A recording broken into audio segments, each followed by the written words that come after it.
안녕하세요, 여러분. 얼마 전 너무 충격적인 일을 겪고 이 일을 어디에 털어놓지 않으면 답답해서 제가 죽을 것 같아서 이렇게 사연을 보내게 되었습니다. 세상에서 가장 행복해야 할 날인 아내의 출산일에 저만큼 충격적인 일을 겪은 사람이 또 있을까요? 이 일을 겪은 후로 저는 너무 스트레스를 받아 다니던 회사도 그만두고 아내와 이혼 소송을 진행하고 있습니다. 지금쯤이면 저도 아빠가 되어 있을 줄 알았는데 아내와 아이 모두와 이별한 채 한 번도 생각해보지 못했던 이혼을 준비하고 있을 줄은 꿈에도 몰랐네요. 한 치 앞도 모르는 게 세상 일이라지만 그래도 영화 속에서만 보던 일들이 왜 하필 저에게 일어난 것일까요? 아내도 원망스럽고 세상도 원망스럽습니다.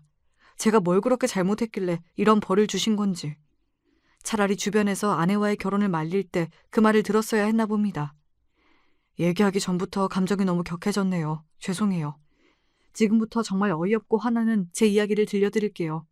위로보다는 함께 욕이나 해주시면 감사합니다. 저는 착실히 회사를 다니고 있는 직장인입니다. 대기업은 아니지만 잘 나가는 중소기업쯤 되는 것 같아요. 어느 날 회사 선배가 부업이나 투자를 해볼 것을 권하더군요. 월급으로만 살기에 너무 빠듯하지 않냐고. 선배가 워낙 경제관념도 출중하고 똑부러진 사람이라 저도 선배를 따라 여러 가지를 시도해보기로 하였습니다. 선배는 부동산 스터디에 몇 년 전부터 참여하고 있다고 했어요. 평소 새로운 사람을 잘 만나지 않고 의심이 많은 저는 그 동아리가 영 못 믿어왔지만 선배가 이런 저를 보고 저 같은 성격은 회사 돈 말고는 평생 돈을 만질 수 없을 거라고 하더군요. 그 말에 오기가 생겨 부동산 스터디에 가입하였습니다. 오프라인 모임을 몇 번 나갔는데 그 모임에서 제일 예쁘고 인기가 많은 여성분이 있었어요. 그 여성분은 저와 달리 굉장히 활발한 성격이었습니다. 저와 성격은 잘 안 맞지만 외모가 예쁘고 제 말을 잘 들어줘서 저도 모르게 호감이 생기고 있었던 것 같아요. 여러분도 예상하셨겠지만 이 여성분이 훗날 제 아내가 될 사람입니다. 물론 지금은 이혼 소송을 준비하고 있지만요. 사실 저는 아내에게 늘 호감이 있었지만 본격적으로 저희가 눈이 맞게 된 것, 오프라인으로 매물을 구경한 날이었어요. 그날 아내가 술에 많이 취해서 여러 남성분들에게 여러 가지 스킨십들을 하고 있었습니다. 아무리 생각해도 도가 지나친 것 같아서 제가 아내를 데려다 주겠다고 하고 아내를 데리고 나왔습니다. 그렇게 아내를 집으로 데려다 주고 저는 제 자취방으로 가려던 참이었는데 갑자기 아내가 돌발 행동을 하더군요. 저를 집에 가지 못하게 하는 것입니다. 솔직히 저는 건강한 남자였으니까 이 상황을 어떻게 해야 할까 고민했지만 저는 아내를 지켜줬어요. 그게 제 마음이 편할 것 같았거든요. 그러고 다음날 아내가 저에게 연락을 하여 데려다줘서 고맙다고 밥을 산다 하길래 따로 둘이 만나게 되었습니다. 그리고 그날이 아내와 사귀게 된 첫날입니다. 사실 아내는 너무 예쁘고 말도 잘했지만 한 가지 걸리는 점이 있었어요. 바로 주변에 남사친이 너무 많고 남사친과 너무 많이 친하고 너무 자주 논다는 것이었습니다. 제가 오죽했으면 이 정도로 너무 많다고 말을 할까요? 이 점이 너무 신경 쓰여서 아내와 사귀면서 이 부분에 대해 진지하게 물어본 적이 있었습니다. 그러자 아내는 자신이 여중여고를 나와 남자들이 있는 대학교 생활을 힘들어했는데 남사친들이 그때 자신을 챙겨줘서 지금처럼 친하게 지내고 있는 거라고 하더군요. 그때 남사친들이 아니었으면 대학교 적응을 못했을 것이라면서 정말 친구 그 이상도 그 이하도 아니랍니다. 여행도 자주 같이 갔었는데 아무 일도 없었다며 아내가 너무 단호하게 말하길래 그때는 아내를 믿어보기로 했습니다. 하지만 그 말을 믿은 걸 몇 달이 안 돼서 후회하고 말았죠. 제가 직접 말도 안 되는 아내와 남사친의 데이트 현장을 목격했거든요. 그날은 아내가 생일 기념으로 남사친들과 논다길래 제가 허락해준 날이었습니다. 사실 남사친과 노는 문제로 그 전부터 아내와 다툼이 있었는데 아내가 늘 결혼한 것도 아닌데 친구 만나게 하는 것도 못하게 하면 답답해서 어떻게 사귀냐고 하더군요. 아내의 말도 일리가 있다 싶어서 남사친에게 느껴지는 불길한 느낌을 참고 아내를 보내준 것이었습니다. 그날 저는 아내와 데이트가 없었기에 누나와 어머니와 함께 오랜만에 레스토랑을 예약을 해서 함께 밥을 먹기로 했고 아내가 어디 있냐는 가족들의 물음에는 아내가 생일 기념으로 친한 친구들과 만나고 있다고 얘기했었죠. 그런데 그 순간 제 눈앞에 정말 어이없는 상황이 발생했습니다. 아내가 저와 데이트할 때보다 더 예쁜 차림으로 남사친 한 명과 레스토랑에 들어오는 것이었어요. 마치 둘이 연인 같더군요. 너무 놀랐지만 바로 다가가지 않고 지켜보고 있었는데 좀 있으니 레스토랑에서 생일기념 파티를 해주더군요. 여기서 정말 어이가 없는 게 뭔 줄 아시나요? 그 남사친이 아내의 생일을 맞아 고백 파티를 했다는 것이었어요. 심지어 그 고백을 받고도 남자친구가 있다는 얘기도 하지 않고 아내는 감동의 눈물을 흘리더군요. 정말 기분이 더러워서 당장 아내에게 달려갔습니다. 너 여기서 뭐해? 친구들이 생일 기념으로 파티해준다더니 그게 남사친이 해주는 고백 파티였냐? 진짜 어이가 없다. 당신이 왜 여기 있어? 설마 내가 남사친이랑 뭔 짓 할까봐 나 미행한 거야? 미행은 무슨. 나도 엄마랑 누나랑 레스토랑 온 거거든? 너가 올 줄도 몰랐고 이렇게 고백받고 있을 줄은 더더욱 몰랐다. 이참에 그냥 저 남사친으로 갈아타지 그래? 어? 너무 화가 나서 아내에게 이런 말을 하고 그 상태로 식당을 나왔습니다. 제가 나가자마자 아내가 계속 전화가 오더군요. 아내가 하도 사정사정을 하길래 다음날 아내를 만나 자초지종을 들어보았습니다. 알고 보니 친구들이 다 모이기로 했는데 전부 일이 있어서 못 왔고 비싼 식당을 예약해둬서 돈이 아까워서 밥만 먹고 가려고 생각 중이었대요. 남사친이 고백할 줄은 생각도 못했고 자기를 좋아하는 줄도 몰랐다고 하네요. 제가 남자친구 있다는 얘기를 안 했냐고 물어봤는데 그 남사친이 요즘 제 여자친구가 남자친구 얘기를 도통 안 하길래 헤어진 줄 알았답니다. 아내는 당연히 고백은 안 받을 생각이었고 정중하게 거절하려 했는데 그때 제가 뛰쳐나온 거라네요. 앞으로 절대 이런 일 없을 것이라고 한 번만 더 믿어달라길래 바보같이 제가 알겠다고 했습니다. 지금 생각하면 이때부터 남사친 문제를 제대로 끊었어야 했는데 말이죠. 솔직히 얘기하면 그 이후에도 아내에게 뭐하고 있냐고 물어보면 늘 남사친과 같이 있었어요. 몇 번 화를 내기도 했지만 이런 게 아내에겐 너무 일상이었고 저도 아내와 더 싸우기 싫어서 어느 순간부터는 그냥 내버려둔 것 같네요. 저는 아내와 사귀고 나서도 부동산 스터디를 계속했었는데 아무래도 스터디 사람들이 알면 불편할까봐 저희는 사귀는 걸 비밀로 하기로 했어요. 근데 저 남사친 고백 사건이 있고 난 후 스터디에서 아내와 친한 남자들을 보니 다 아내에게 마음이 있는 것 같더군요. 더 화가 나는 건 아내는 남자들이 하는 은근한 스킨십을 다 받아주고 있었습니다. 예를 들자면 머리 쓰다듬는 것과 어깨동무부터 시작해서 입에 묻은 것 닦아주는 것 등이요. 또 남자들이 시집을 오라거나 밤에 둘이 따로 만나자고 얘기해도 늘 오케이를 하고 있더군요. 장난인지 진담인지 진짜 둘이 저 몰래 밤에 보고 있는 건지 도저히 알 수가 없어서 스터디 안에 있는 모든 남자들이 굉장히 거슬렸어요. 하지만 제가 뭐라 할 만큼의 큰일은 없었길래 그냥 참고 있었죠. 지금 생각해보면 제가 보살이네요. 하지만 아내의 그 행동은 저한테만 거슬렸던 것이 아니었나 봅니다. 얼마 후 부동산 스터디에서 아주 큰일이 터지고 맙니다. 야, 너 미쳤냐?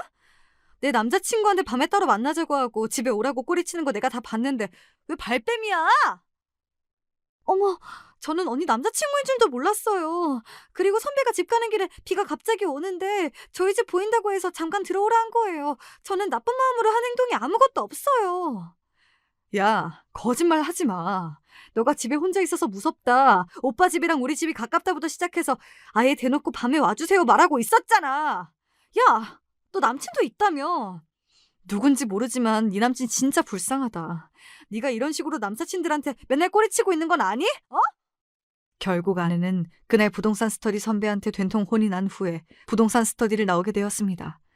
이 일이 있고 나서 저는 사람들한테 사실 제 여자친구라고 얘기를 했는데 사람들이 다 놀라면서 얼른 헤어지라고 하더군요. 아내가 이때까지 한 행동을 보면 너무 행동이 싸 보이고 남자를 심하게 좋아하는 것 같아서 제가 아깝다고 했습니다. 근데 그때는 제가 콩깍지가 씌었는지 그냥 사람들이 아내 욕하는 게 듣기 싫어서 화를 내면서 홧김에 부동산 스터디를 나왔습니다. 참, 아내를 만나고 나서 저에게 많은 일이 생기는 것 같아요. 저는 원래 굉장히 안정적이고 주변 환경에도 변화가 많이 없는 무던한 편이었는데 아내를 만나면서 한 달에 4-5번 이상 큰 사건이 생기고 이렇게 부동산 스터디에도 화를 내고 홧김에 나오는 등 충동적인 행동을 많이 하기도 했어요. 그날 스터디를 나오고 나서 혼자 아내와 선배의 대화를 곰곰이 곱씹어 봤습니다. 정말 머리가 복잡하고 어지럽더군요. 사실 저 선배가 말하는 불쌍한 남자친구가 바로 저잖아요. 사실 얼마 전에 비가 정말 많이 올 때 아내는 저에게 무섭다고 했어요. 제가 당장 간다고 하자 저한테는 비 때문에 위험하다고 절대로 오지 말라고 했는데 다른 남사친을 초대하느라 그랬나 보네요. 이 일로 저는 아내에 대한 신뢰를 잃었고 결국 저는 아내에게 오랜 고민 끝에 헤어지자고 했습니다. 그랬더니 아내가 저한테 폭탄 발언을 하더군요. 지금 생각해도 이 폭탄 발언을 받아준 저도 어이없지만 이 상황에 이런 치트키를 사용한 아내도 대단하다고 생각이 드네요. 정말 미안해. 선배 말은 다 사실이 아니야. 내가 자기한테 거짓말 하려던 건 아니었어. 사실 내가 혼자 있는 걸 극도로 싫어해서 늘 사람들이랑 같이 있는 거거든. 비가 너무 많이 오고 갈수록 무서운데 자기한테 와달라고 하기는 너무 미안한 거야. 근데 마침 저 남자 선배가 내 집 쪽이고 비가 많이 와서 힘들다길래 잠깐 쉬었다 가라고 한 거야. 나는 부동산 스터디에 여자친구가 있는 줄도 몰랐고 자기가 항상 내 남사친 문제로 신경 쓰는 것 같아서 이번에도 괜히 싸울까 봐 일부러 얘기 안 한 거였어. 나는 자기 정말 사랑해. 자기야, 설마 나랑 끝내려던가 뭐 그런 말도 안 되는 생각을 했던 건 아니지? 미안한데 늘 문제가 생길 때마다 넌 이런 식으로 얘기했어. 그냥 더 이상 너랑 남자들 사이에 뭔 일이 있었는지 알고 싶지도 않아. 난 정말 지쳤어. 넌 늘 활발하고 주변에 남사친도 많은데 나는 그런 성격이 아니야. 더 이상 너를 감당하지 못하겠어. 너가 늘 어디로 튈지 모르겠고 또 뒤에서 남사친들과 어떤 짓을 하고 있을까 무서워. 그만하자. 뭐? 난 이 상태로 자기랑 못 끝내. 내가 불안하다면 나에게 좋은 방법이 있어. 우리 결혼하자. 결혼하면 내가 이제 당신 거라는 걸 모두가 알 수 있잖아. 우리 결혼하자. 어? 저는 그렇게 아내에게 정말 황당한 프로포즈를 받았습니다. 그때는 왜 그랬는지 아내의 말에 설득이 되더군요. 결혼을 하면 아내가 조금 더 안정적으로 살 것이고 지금 같은 행동은 안 할 것이라고 생각했나 봅니다. 여러분, 제 프로포즈 썰 정말 어이없으시죠? 헤어지자는 말에 결혼하자는 대답이 먹힐 수도 있다니. 참 그때는 그냥 제가 아내가 너무 좋았나 봅니다. 저희 가족들도 다 제 선택을 늘 응원해주는 편이었기 때문에 전 그렇게 아내와 속전속결로 결혼을 진행하게 되었습니다. 그렇다면 결혼 후 아내의 남사친 문제는 어떻게 됐을까요? 아내가 좀 달라졌을까요? 솔직히 말하면 예전만큼 남사친을 많이 만나는 것 같진 않더군요. 요리에 취미를 붙여서 요리도 열심히 하는 듯 했습니다. 나름대로 결혼한 후 1년 정도는 행복했었던 것 같아요. 아, 그렇다고 아내가 남사친을 완전히 끄는 건 아니었어요. 이 문제로 결혼 후에도 엄청나게 싸운 적이 있었죠. 아내는 결혼 후 3년 내로 아이를 가질 거라고 일을 미리 그만두었으며 앞으로 살림을 더 열심히 할 것이라고 했습니다. 제가 넉넉하진 않지만 그래도 한두 식구 먹여 살릴 정도는 벌고 있었기에 알았다고 했죠. 그런데 저희가 신혼을 보내고 있을 때 제가 출장이 많은 업무로 바뀌게 되었어요. 그래서 아내와 있는 시간이 상대적으로 줄어들 수밖에 없는 상황이었죠. 아내는 혼자 있는 걸 극도로 싫어해서 그런지 바뀐 제 업무가 마음에 들지 않는 느낌이었습니다. 이후 아내는 집에만 있으면 너무 답답하고 외롭다며 한두 달에 한 번씩 친구들과 여행을 갔습니다. 제가 그만큼 출장이 잦았으니까 이해할 수 있는 부분이었어요. 대학교 친구, 그리고 예전에 직장 생활을 하며 만난 회사 동료들 등 아내의 인맥은 정말 다양했어요. 그렇게 그날도 아내가 친구들과 여행을 갔던 때였습니다. 그런데 갑자기 해외에 살고 있는 제 친구가 연락이 오더군요. 저한테 사진을 한 장 보내주었는데 그 사진은 정말 충격적이었습니다. 아내가 남사친들이랑 해외에서 노출이 많은 수영복을 입고 남자들한테 둘러싸여 놀고 있는 사진이었어요. 당시 회사에 있었는데 너무 놀라서 소리를 지르며 당장 아내에게 전화를 했습니다. 당신 지금 어디야? 이번 여행 누구랑 간 거야? 뭐야, 당신 회사 아니야? 나 예전 회사 동료들이랑 여행하고 있다니까. 나한테 여자랑 갔다고 했잖아. 근데 왜 노출이 심한 수영복을 입고 남자들한테 둘러싸여 있어? 어떻게 알았어? 일단 거짓말해서 미안해. 사실 전 회사 동료들이랑 각별한 사이여서 다 같이 갔는데 자기가 남자 있다 하면 싫어하니까 얘기 못했어. 미안해. 근데 여기 여자 남자 다 같이 있고 그냥 수영장에 온 거지 아무 일도 없어. 정말이야. 자세한 얘긴 집에 와서 하자. 제발 이런 거짓말 안 했으면 좋겠다. 이럴 때마다 나 너무 힘들어. 별의별 상상을 다 하게 된다고. 그렇게 화를 내며 전화를 끊었습니다. 그러자 아내는 장문으로 사과 메시지를 보내더군요.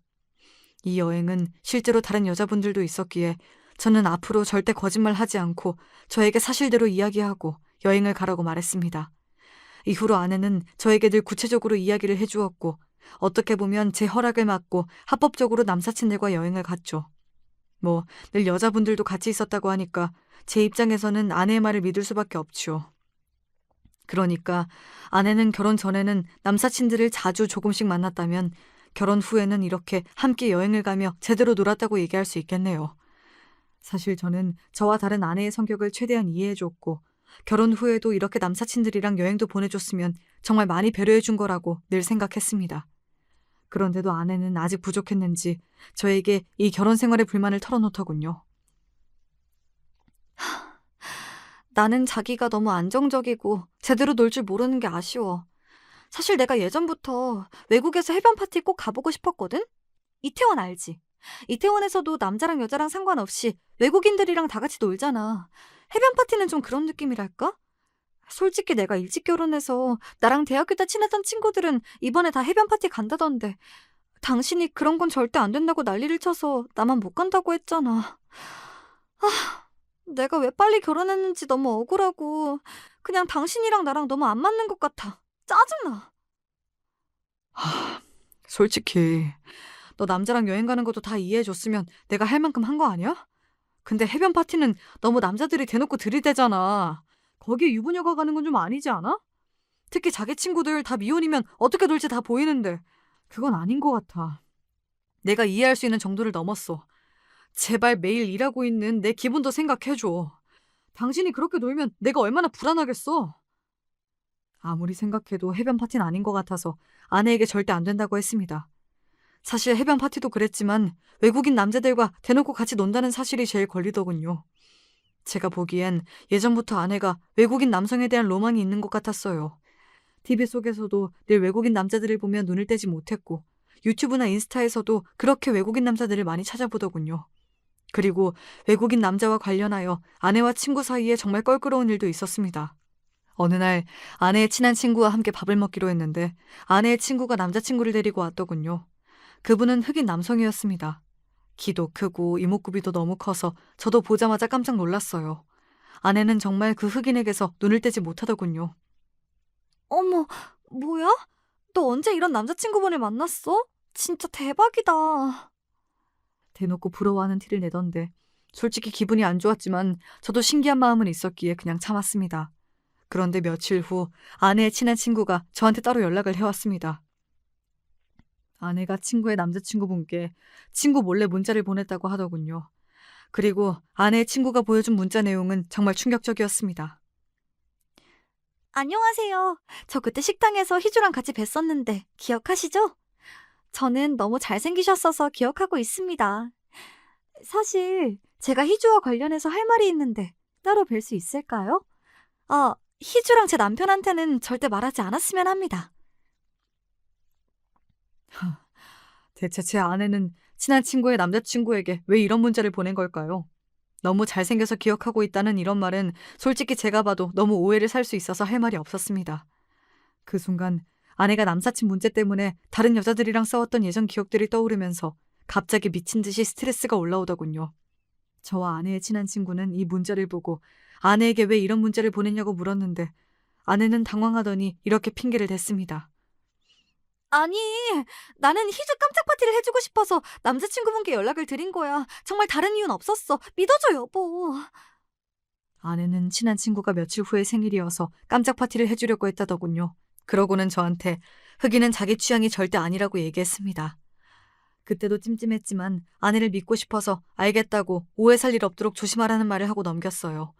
그래서 저는 이 일이 있고 나서 더더욱 아내가 외국인 남자랑 만날 일이 없었으면 좋겠다고 늘 생각하고 있었습니다. 그래서 차라리 여자들끼리만 놀러 가는 것보다 아예 친한 남사친들이랑 다 같이 놀러 가면 그래도 외국인 남자를 만날 일은 없으니까 제 마음이 편하기도 했어요. 사실 이런 말을 하면서도 저도 어이가 없습니다. 그런데 이번에는 아내가 일주일 동안 해변 파티 여행을 가고 싶다고 계속 징징거리더군요. 결국 아내의 친구들까지 저한테 정말 문제없이 건전하게 놀고 온다고 문자를 보내길래 하는 수 없이 알겠다고 했습니다. 그리고 이 여행이 나중에 어떤 후폭풍을 가져올지 이땐 몰랐죠. 아내에게 연락이 잘 됐으면 좋겠다고 신신당부했는데 두 번째 날 해변 파티가 있었던 날 정말 연락이 안 되더군요. 특히 저녁부터 아예 연락을 받지 않았습니다. 10번 전화하면 한 번 정도 받았는데 전화를 겨우 받았을 때도 술에 너무 취한 것 같길래 제발 일찍 들어가서 자라고 했습니다. 이후로 5시간 이상 연락이 안 되더군요. 나중에 친구가 아내 폰으로 전화를 받았군요. 아내가 어딨냐고 묻자 친구들은 어디 있는지 전혀 모르겠다며 아마 너무 피곤해서 폰 놔두고 잠시 화장실 간 것 같다고 했습니다. 이후 아내의 목소리를 듣기 위해 30분에 한 번씩 아내에게 전화를 했는데 한 통도 받지 않았어요. 그런데 아내가 갑자기 전화를 받을 때가 있었습니다. 하지만 아내의 목소리가 아니었고 절대 아내의 핸드폰에서 들려선 안 될 목소리가 들리더군요. Oh, who are you? 너무 시끄러워서 잘 들리진 않았지만 분명히 외국인 남자의 목소리였습니다. 저는 아내가 다른 외국인 남자와 놀고 있는 건 아닌지 너무 불안해서 혼자 상상의 나래를 펼치며 결국 한숨도 못 자고 출근을 해야 했습니다. 그 이후로도 10시간 이상 아내는 연락이 되지 않았습니다. 너무 화가 나고 실망스러워서 장문의 문자를 보냈더니 아내가 다음날 저녁쯤 연락이 오더군요. 여보, 걱정했지. 미안해. 내가 해변 파티에서 폰을 잃어버렸어. 그러고 숙소에 와서 잠들고 있지. 이제 일어나서 연락한당. 제가 어제 흑인의 목소리가 들렸다고 누구냐고 했더니 폰을 잃어버렸어서 누군지 모른다고 오늘도 하루 종일 폰을 찾는다고 늦게 연락을 한 거라 하더군요. 솔직히 거짓말인지 아닌지 알 수 없어서 그냥 이런 식이면 다시는 여행 오케이 못할 것 같다는 말을 남기고 무작정 전화를 끊었습니다. 이후에도 아내와 톡으로 안 좋은 말이 계속 오갔어요. 저는 아내가 여행을 하고 있는 도중에 싸워서 집에서 만나도 냉전이 이어질 줄 알았는데 집에 돌아왔을 때 아내의 모습은 정말 의외였습니다. 제 생각과는 전혀 다르게 오랜만에 너무 행복해 보이더군요. 그뿐만이 아니었습니다. 난생 처음으로 아내는 제대로 된 요리를 해주었습니다. 그동안 요리가 취미라고 요리 학원을 끊어놓고도 귀찮다면서 저에겐 반찬도 몇 개 안 해주더니 세상에 아내가 따뜻한 밥과 함께 십첩반상을 차려놓은 것이었어요. 그 순간 너무 행복했지만 갑자기 변한 아내의 태도가 이해가 되지 않아서 결국 저는 아내에게 물어봤습니다. 갑자기 반찬은 뭐야? 여행이 너무 재밌었나 봐? 기분이 좋아 보이는걸? 나는 나랑 싸워서 오늘도 좀 냉전이지 않을까 했는데. 에이, 부부가 살다 보면 좀 싸울 수도 있지. 싸운 건 빨리빨리 풀어야 돼. 그리고 오해인 거 확인했잖아. 밥은 그동안 자기 출장 가느라 고생했으니까 내가 차려본 거야. 얼른 먹어. 그래, 고마워. 이런 거 당신한테 처음 받아봐서 그런가 너무 낯설다. 같이 먹지 그래? 아니야. 난 아까 먹었으니까 당신이나 먹어. 그리고 나 지금 여행 같이 간 친구들한테 사진도 줘야 하고 정산도 해야 해서 좀 바쁘거든? 말 시키지 말고 밥 다 먹으면 설거지만 좀 해줘. 어. 아내의 반응은 참 이상했습니다. 이렇게 밥을 차려준 걸 보면 저에게 애정이 있는 것 같으면서도 저와 대화도 없이 폰만 하고 있는 걸 보면 저한테 별 애정이 없는 것 같은 이상한 느낌이 들더군요. 그리고 카톡으로 계속 누군가와 연락을 하는 것 같은데 솔직히 신경 쓰였습니다. 그래도 이미 아내와 화해를 했는데 또 뭐라 하면 아내가 제가 너무 집착한다고 생각할까 싶어서 열심히 설거지를 해두고 일찍 잠에 들었습니다. 다행히 이때 크게 싸운 이후로는 아내와 계속 좋은 사이로 잘 지냈던 것 같아요. 예전에는 줄곧 배달 음식만 시켜줬었는데 이후로는 가끔씩 저에게 밥을 차려주기도 했어요. 남사친들이랑 놀 때도 거짓말 안 하고 나가는 시간이랑 들어오는 시간도 잘 얘기해 주더라고요. 미친 듯이 행복하다고 말할 정도는 아니었지만 그럭저럭 아내와의 결혼 생활에 만족하면서 살고 있었습니다. 그러던 어느 날 정말 제 인생에서 평생 잊을 수 없는 기쁜 일이 찾아왔습니다. 요즘 들어 아내가 속이 안 좋다고 해서 집에 올 때마다 소화제를 사왔었거든요. 그래도 계속 밥을 잘 못 먹길래 큰 병원에서 검사를 해봐야 하나 걱정했는데 갑자기 집에 가니 아내가 임신 테스트기를 보여주더군요. 두 줄을 확인하고는 정말 상상도 못한 일이었기 때문에 기쁨의 환호성을 질렀습니다. 제 인생에서 손꼽을 정도로 기쁜 순간이었어요. 여보, 당신 진짜 임신한 거야? 이게 진짜 무슨 일이야. 너무 고마워. 내가 앞으로 더 잘할게. 당신 친구들이랑 놀면서 스트레스 푸는 것도 더 잘 이해하고 먹고 싶은 것도 더 많이 사줄게. 진짜 너무 고마워. 아내에게 연신 고맙다고 사랑한다고 말하고 이 기쁜 사실을 당장 어머니와 누나한테 알렸습니다. 두 분 다 너무 좋아하더군요. 회사 사람들에게도 알렸더니 다들 축하한다고 얘기해줬습니다. 사실 아이를 갖고 싶었는데 아직까지 너무 노는 것을 좋아하는 아내에게 아이는 부담이 되지 않을까 싶어 얘기를 안 꺼내고 있었거든요. 그런데 이렇게 아내가 임신 테스트기를 보여주니 예상치 못했던 일이라 기쁨이 2배, 아니 3배가 되더군요. 그렇게 저와 아내에게 생명이 찾아온 만큼 더 성숙하고 행복한 날들을 보내나 했는데 한 달 후 아내에게 정말 생각지도 못한 원망 섞인 이야기를 들었습니다. 있잖아, 요즘 나 너무 우울한 거 알아? 임신해서 조심해야 하니까 밖에도 잘 못 나가는데 당신은 매일 여기저기 출장 가잖아. 참 좋겠다. 난 집에서 심심하고 우울해 죽겠는데. 난 요즘 이 아이가 너무 원망스러워. 왜 우리에게 왔는지.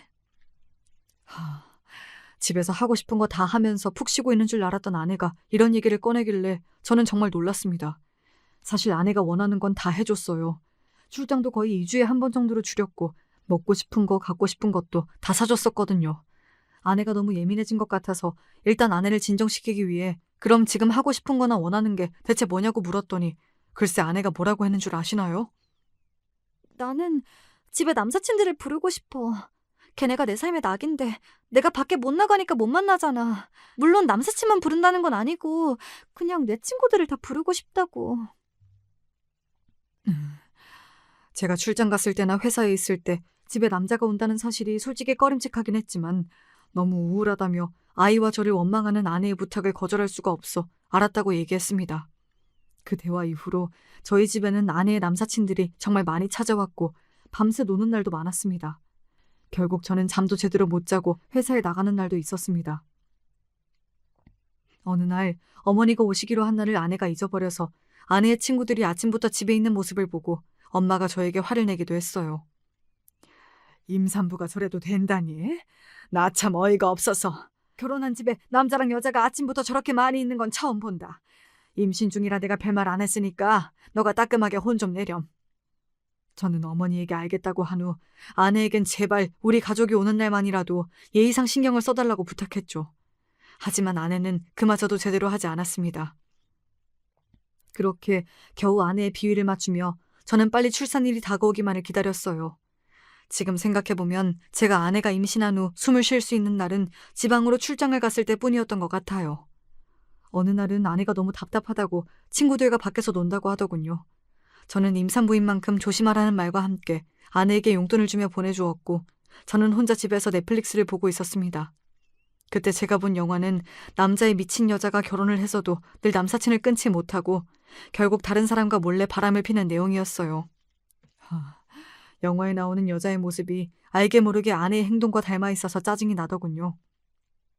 영화의 마지막은 여자가 아이를 낳았지만 아빠도 알 수 없어 아빠를 찾고 있는 결말이었습니다. 영화에선 나름 코믹한 결말로 묘사되었지만 현실이라고 생각하면 정말 끔찍한 일이잖아요. 저는 그 영화를 보고 이유는 모르지만 짜증이 나서 아내 보고 그날 일찍 들어오라 했더니 또 저에게 왜 그러냐며 되려 짜증을 내더군요. 이 와중에 갑자기 택배가 하나 도착했습니다. 어머니가 아내가 임신하고 나서 힘들다고 몸에 좋은 것을 또 보내준 것이었습니다. 아내는 늘 어머니의 택배를 받고도 고맙다는 말조차 하지 않았어요. 오히려 안 먹는 걸 왜 보내냐며 짜증을 냈죠. 그래서 제가 대신 어머니께 감사 인사를 하며 늘 임산부 며느리가 어딨냐는 어머니의 물음에 잠이 들었다고 거짓말을 해야 했습니다. 결혼을 해도 변하지 않는 이런 아내의 모습을 보며 가끔 이렇게 사는 게 맞나라는 생각이 들었지만 저는 이제 아이의 아빠잖아요. 어떻게든 참았습니다. 그렇게 저는 아내의 눈치를 보며 겨우 출장 업무를 다녀오고 아내는 친구들과 놀고 있고 이런 상황을 반복하고 있던 도중 제 인생에서 가장 황당하고 소름 돋는 일이 생겼습니다. 정말 다시 생각하기도 싫을 만큼 끔찍한 일이에요. 그날은 아내의 출산 예정일이 한 달쯤 남아서 제가 안심하고 출장을 간 날이었습니다. 지방 숙소에 도착하자마자 아내가 긴급하게 전화가 오더군요. 여보, 어떡해. 너무 힘들어. 나 벌써 양수가 터진 것 같아. 지금 빨리 와주면 안 돼? 아파. 아내의 비명을 들은 저는 깜짝 놀라서 급히 회사에 양해를 구하고 병원으로 달려갔습니다. 회사 사람들은 다행히 걱정 말고 갔다 오라고 나중에 아이 사진 보내달라면서 저를 축하해 주더군요. 눈치 주는 회사도 있었다고 했는데 정말 다행이었습니다. 이후 당장 어머니와 누나에게 전화를 해서 아내와 함께 병원에 가달라고 부탁했죠. 병원에 갔더니 아내는 정말 힘들어 보였습니다. 몇 시간째 진통이 이어지고 있었는데 그 모습을 보니까 아내에게 정말 잘해야겠다는 생각이 들더군요. 출산이 이 정도로 힘든지 몰랐거든요. 아내는 저를 보자마자 울면서 소리쳤어요. 여보, 왜 이제 왔어? 나 좀 살려줘. 너무 아파. 진짜 죽을 것 같아. 이후 아이가 나올 것 같다는 아내의 소리와 함께 출산을 돕는 촉진제가 아내에게 투여되었습니다. 출산 도중 아빠가 중간에 들어가서 보는 경우도 있다는데 제 아내는 저에게 아무리 자기가 힘들어해도 절대 들어오지 말라고 신신당부를 했었어요. 예전에 친구의 남편이 출산 장면을 보고 친구와 부부관계를 피하는 경우가 있었다는 것을 친구에게 들었다고 얘기하더라고요. 사실 저는 그 남자가 너무한다 싶으면서도 출산 장면이 얼마나 충격적이면 남자가 그럴 수 있을까 생각도 들어서 아내가 정말 위급한 상황이 아니면 들어가지 않는 것으로 생각하고 있었습니다. 그렇게 밖에서 대기를 하고 있는데 아이의 울음소리가 들렸습니다. 정말 가슴이 벅차고 기쁘더군요. 보통 아빠들이 탯줄을 자르러 들어간다길래 저도 준비를 하고 있었는데 어쩐지 저를 부르지 않았어요. 무슨 문제가 생겼나 싶어 들어가 보려던 참에 의사분과 간호사분이 나왔습니다.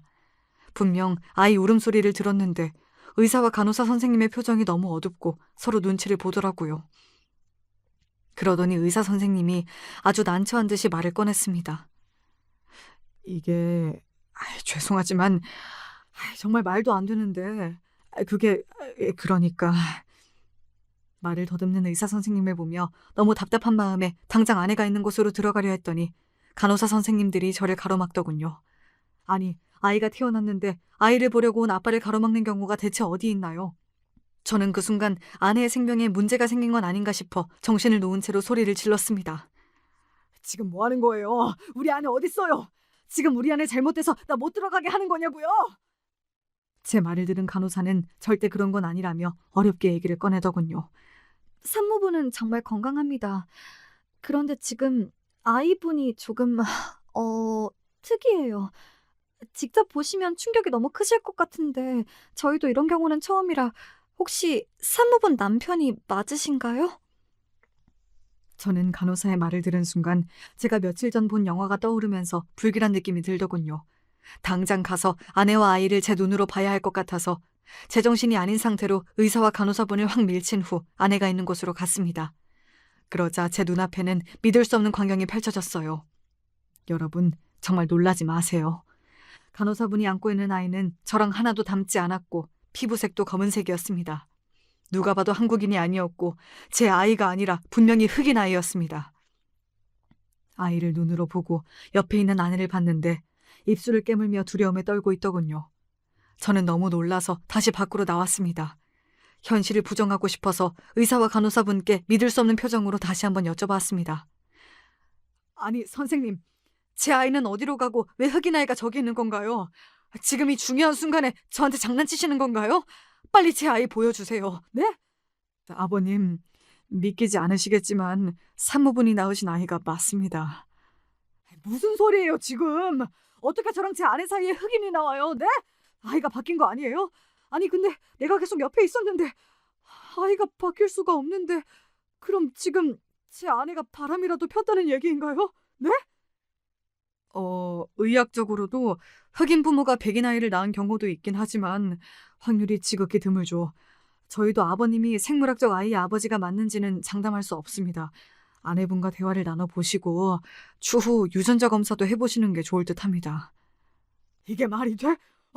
내 아이 어딨냐고! 저는 너무 충격을 받아 그 자리에서 울부짖었고 간호사와 의사분이 진정하라는 소리를 듣고 나서부터는 기억이 없습니다. 엄마와 누나는 제가 너무 충격을 받아 그 자리에서 혼절하였다고 합니다. 저는 태어나서 한 번도 쓰러져 본 적이 없습니다. 그렇게 건강하던 제가 아이를 보자마자 얼마나 충격이 컸으면 그 자리에서 쓰러지기까지 했을까요? 그렇게 쓰러졌다가 깨어나서도 너무 기분이 나쁘더군요. 저는 당장 아내를 찾았습니다. 아내를 보자마자 하고 싶은 말이 미친 듯이 많았어요. 아내는 아까 제가 봤던 그 눈빛 그대로 겁에 질린 표정을 하고 있더군요. 아내에게 이게 어떻게 된 일인지 따졌습니다. 그러자 아내는 끝까지 발뺌을 하더군요. 자기도 정말 어떻게 된지 모르겠다면서 저에게 억울하다는 식으로 얘기를 했어요. 저는 아내의 말을 들으면서도 아직도 현실이 믿기지 않아 누나와 어머니와 함께 다시 한번 아이를 확인해야겠다고 했습니다. 간호사분들께 찾아가니 또다시 흑인 아이를 보여주더군요. 정말 심장이 덜컹하고 내려앉는 기분이었습니다. 누나와 어머니도 충격이 컸는지 보자마자 가슴을 치며 크게 한숨을 쉬더군요. 저는 그 자리에서 또다시 울부짖었습니다. 내 아이 어딨어. 내가 아빠 된다고 그동안 얼마나 좋아했는데. 어머니, 이게 말이 돼요? 누나, 대체 이 아이는 누구 애야? 내 아이는 어디 있냐고. 제가 이성을 잃고 소리를 지르자 간호사분이 저에게 산모분들과 아이를 위해 제발 진정해달라고 말하며 저를 끌어냈습니다. 그렇게 저는 누나와 어머니의 부축을 받아 병원 밖으로 나왔습니다. 처음에는 너무 슬프고 억울했는데 생각할수록 아내에게 화가 나더군요. 어떻게 이런 식으로 저의 뒤통수를 칠 수가 있을까요? 저는 너무 화가 나서 그 순간 당장 아내한테로 달려갔습니다. 뒤에서 어디 가냐는 어머니와 누나의 말에 아무런 대답을 하지 않았고 미친 듯이 달렸어요. 저도 이렇게 충동적이고 모든 걸 놓아버린 제 모습을 태어나서 처음 봤습니다. 그만큼 이 상황이 저에겐 모든 게 무너진 순간이었었거든요. 제가 달려가서 덜컥 병실문을 열자 아내는 깜짝 놀라더군요. 저는 무서워서 평소에는 물어보지도 못한 말을 이번 기회에 아내에게 꺼냈습니다. 너 뭐야? 저 아이 대체 누구 애냐고. 너 어디서 뭘 하고 다녔길래 흑인 아이가 네 배에서 나오냐? 어? 여보, 진정해. 나도 어떻게 된지 모르겠어. 지금 너무 당황스러워. 의사 선생님은 아주 드물지만 이런 경우가 있을 수도 있다는데 나나 자기의 옛 선조들 중에서 흑인분이 있었던 건 아닐까? 지금 상황이 당황스럽겠지만 그래도 너무 화내지 말고 우리 긍정적으로 생각해보자. 아이가 우리랑 좀 달라도 우리가 사랑 많이 주고 잘 키우고 잘 살면 되는 거잖아. 뭐? 넌 지금 긍정적으로 생각이 되냐? 이제 보니까 넌 찔리는 게 있으니까 그냥 넘어가려 하는구나. 야, 너 그동안 내가 출장 갔을 때마다 남사친들이랑 매일 같이 여행 다녔지. 그중 한 명이랑 나 몰래 먼지 탄 거 아니야? 애초에 아빠가 따로 있는 거 아니냐고! 정말 그 남사친들이랑은 아무것도 안 했어. 이건 진짜야. 그럼 누군데? 저 아이 아빠 누구냐고! 생각해보니 아이가 흑인이면 야 아빠가 흑인이겠네. 당장 솔직하게 얘기해. 끝까지 발뺌하면 유전자 검사할 거니까. 사실 예전에 대학교 친구들이랑 해외여행 갔을 때 그때 해변에서 파티를 했었는데 그때 친구들이 하도 술을 많이 주길래 먹고 취한 이후로 기억이 안 나.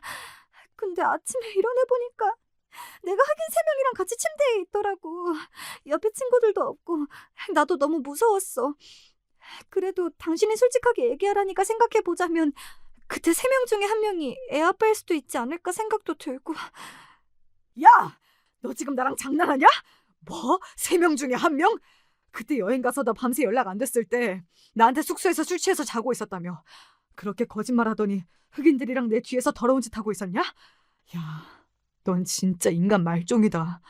너 같은 쓰레기를 못 알아본 내가 바보 천치였네. 여보, 말을 왜 그렇게 심하게 해? 뭐야? 얘기하다 말고 어디 가는 거야, 여보? 아내는 끝까지 저를 붙잡았고 저는 아내에게 모든 사실을 듣고 너무 숨이 턱턱 막혀서 울면서 문을 박차고 나왔습니다. 마침 누나와 어머니가 문 뒤에서 이 모든 사실을 듣고 있었더군요. 솔직히 가족들을 볼 면목도 없었습니다. 누나와 어머니는 아내의 말이 도저히 믿기지가 않는지 유전자 검사를 해보자고 했습니다. 저는 고민도 안 하고 그럴 필요가 없다고 했어요.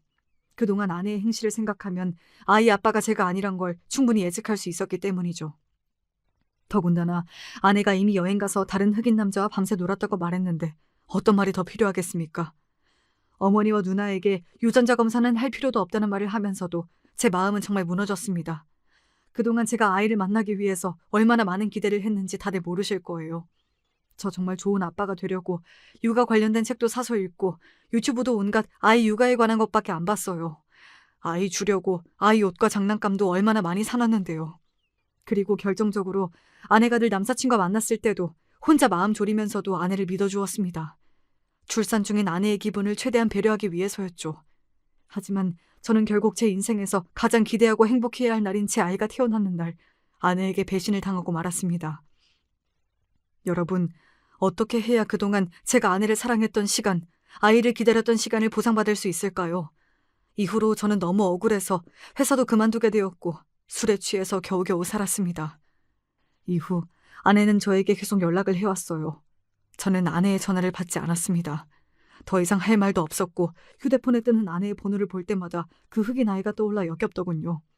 그러다가 좀 정신이 차려질 무렵 아내에게 마지막으로 문자를 보냈습니다. 제가 할 수 있는 가장 최악의 쓴소리는 다 한 것 같아요. 내 인생 가장 행복해야 할 날, 나에게 최악의 순간을 선물해줘서 고맙다. 그동안 너를 사랑한 시간, 내 아이를 기다린 시간이 너무 억울하고 아까워서 밤에 잠이 안 와. 사람을 이런 식으로 망가뜨리니까 좋니? 주변에서 다 너와 만나는 걸 반대할 때도 난 늘 널 믿었었는데 내가 내 발등을 찍은 것 같네. 이혼하자. 아이는 아이 아빠 찾아서 잘 키우고 몸조리 잘하고 지금 문자를 다시 확인해 보니 세상 착하게 보냈네요. 이 문자를 받은 아내는 또 계속해서 전화를 했습니다. 사실 전화 받으면 아내의 목소리에 또 마음이 약해질 것 같아서 모든 연락을 다 씹었습니다. 그러더니 아내가 장문으로 문자가 왔어요. 정말 어이없는 게 뭔 줄 아시나요? 그 문자에 사과의 말은 단 하나도 없었다는 거예요. 끝까지 자기 변명만 늘어놓더군요. 제발 전화 받아. 내가 그동안 많은 남사친들을 만났지만 실수한 건 그 여행 한 번뿐이었어. 그때 너무 술에 취했었고 평소에도 외국 남자들에 대한 로망이 있어서 그랬던 것 같아. 정말 실수였고 그 한 번으로 임신이 될 줄은 몰랐어. 나는 당연히 자기 애인 줄 알았어. 나도 너무 당황스럽고 억울하고 이 상황이 너무 힘들어서 미칠 지경이야. 당신 그래도 나 사랑하잖아. 나 이렇게 힘들고 아이도 태어나서 막막한데 당신까지 옆에 없으면 나 어떻게 살아? 아이가 흑인이라 해도 우리가 사랑으로 잘 키우고 둘째는 당신과 내 유전자로 만들면 되잖아. 어? 같이 이 상황을 해결해보자. 회피하지 말고 제발. 참, 이게 무슨 개가 짖는 소리인지 모르겠네요. 결국 자기가 힘들고 자기가 친 사고가 감당이 안 되니까 저한테 옆에 있어달라 이 말 아닌가요? 늘 아내가 이런 식으로 얘기할 때마다 제가 어물쩍 넘어갔지만 흑인 아이의 얼굴을 보니 아내에게도 오만정이 다 떨어진 것 같아요. 그렇게 아내와 이혼을 하기 위해 이혼 전문 변호사를 알아보고 있는데 갑자기 모르는 번호로 전화가 오더군요.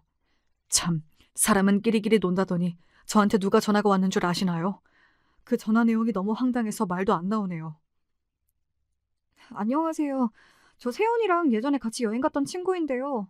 저희 때문에 세연이가 난처한 상황에 처했다고 그쪽한테 연락 좀 해달라고 부탁하더라고요. 아니, 이 상황 솔직히 저희도 세연이도 너무 당황스러워요. 그때 세연이가 여행 안 간다고 했는데 저희가 계속 가자고 한 거거든요. 그때 저희가 술 많이 먹여서 걔가 엄청 취했었어요. 세연이는 그럴 생각 없었는데 애가 하도 예쁘니까 거기 있는 외국인들? 특히 흑인분들이 많았었는데 그분들이 작정하고 세연이를 노린 거라니까요? 저희도 노느라 바빠서 세연이 못 챙겼는데 이런 말도 안 되는 일이 생겼네요. 아무튼 세연인 피해자예요. 저희도 뭐 간접적으로 책임 있으니까 죄송하고요. 그래도 남편분은 힘들 때일수록 아내를 도와야 하는 거잖아요. 이혼 안 하고 아이 잘 키우면서 그냥 사시면 안 될까요? 아내 친구의 말을 듣고 그때를 회상해 보았는데 아내는 그 당시 여행을 다녀와서 정말 기분이 좋아 보였어요. 평소엔 귀찮다고 잘 차리지도 않는 십첩반상을 차려주면서 저에게 일 잘 다녀오라고 했던 아내의 모습이 아직도 생생하게 기억나네요. 지금 생각해보면 흑인들과의 밤이 그렇게나 만족스러웠나 봅니다. 그런데도 이렇게 재밌게 잘 놀다 온 제 아내를 이제 와서 피해자라니요. 지금 피해자는 저 아닌가요? 저는 이 말을 더 이상 들을 필요도 없다 싶어서 아내의 친구분께 제대로 경고장을 날렸습니다. 아, 그런 거군요. 그럼 친구분들도 책임이 있는 거네요, 그쵸? 남편 있는 애 데리고 해외여행 가서 밤새 해변 파티에서 술 먹이고 다른 남자랑 놀 수 있게끔 상황을 아주 잘 만들어 주셨잖아요. 그러면 다 같이 책임 있으니까 애를 다 같이 키우세요. 어차피 아빠도 모르는데 친구분들이 아빠 역할 해주시면 되겠네요. 시간 되면 다시 여행 가서 아빠나 찾아보시던가요. 다들 제발 정신 차리세요. 그렇게 사시다가 그쪽도 나중에 백인 아이를 낳을지 흑인 아이를 낳을지 모르잖아요. 제가 비꼬면서 이 말을 하니까 아주 환장을 하며 저에게 당장 사과하라고 소리를 지르더군요. 근데 제가 왜 사과를 하나요? 당연히 다 씹고 차단해버렸죠. 솔직히 저도 원래 이렇게 세게 말하는 사람이 아닌데 지금 제가 겪은 상황을 보면 누구라도 이런 말 나올 것 같지 않나요?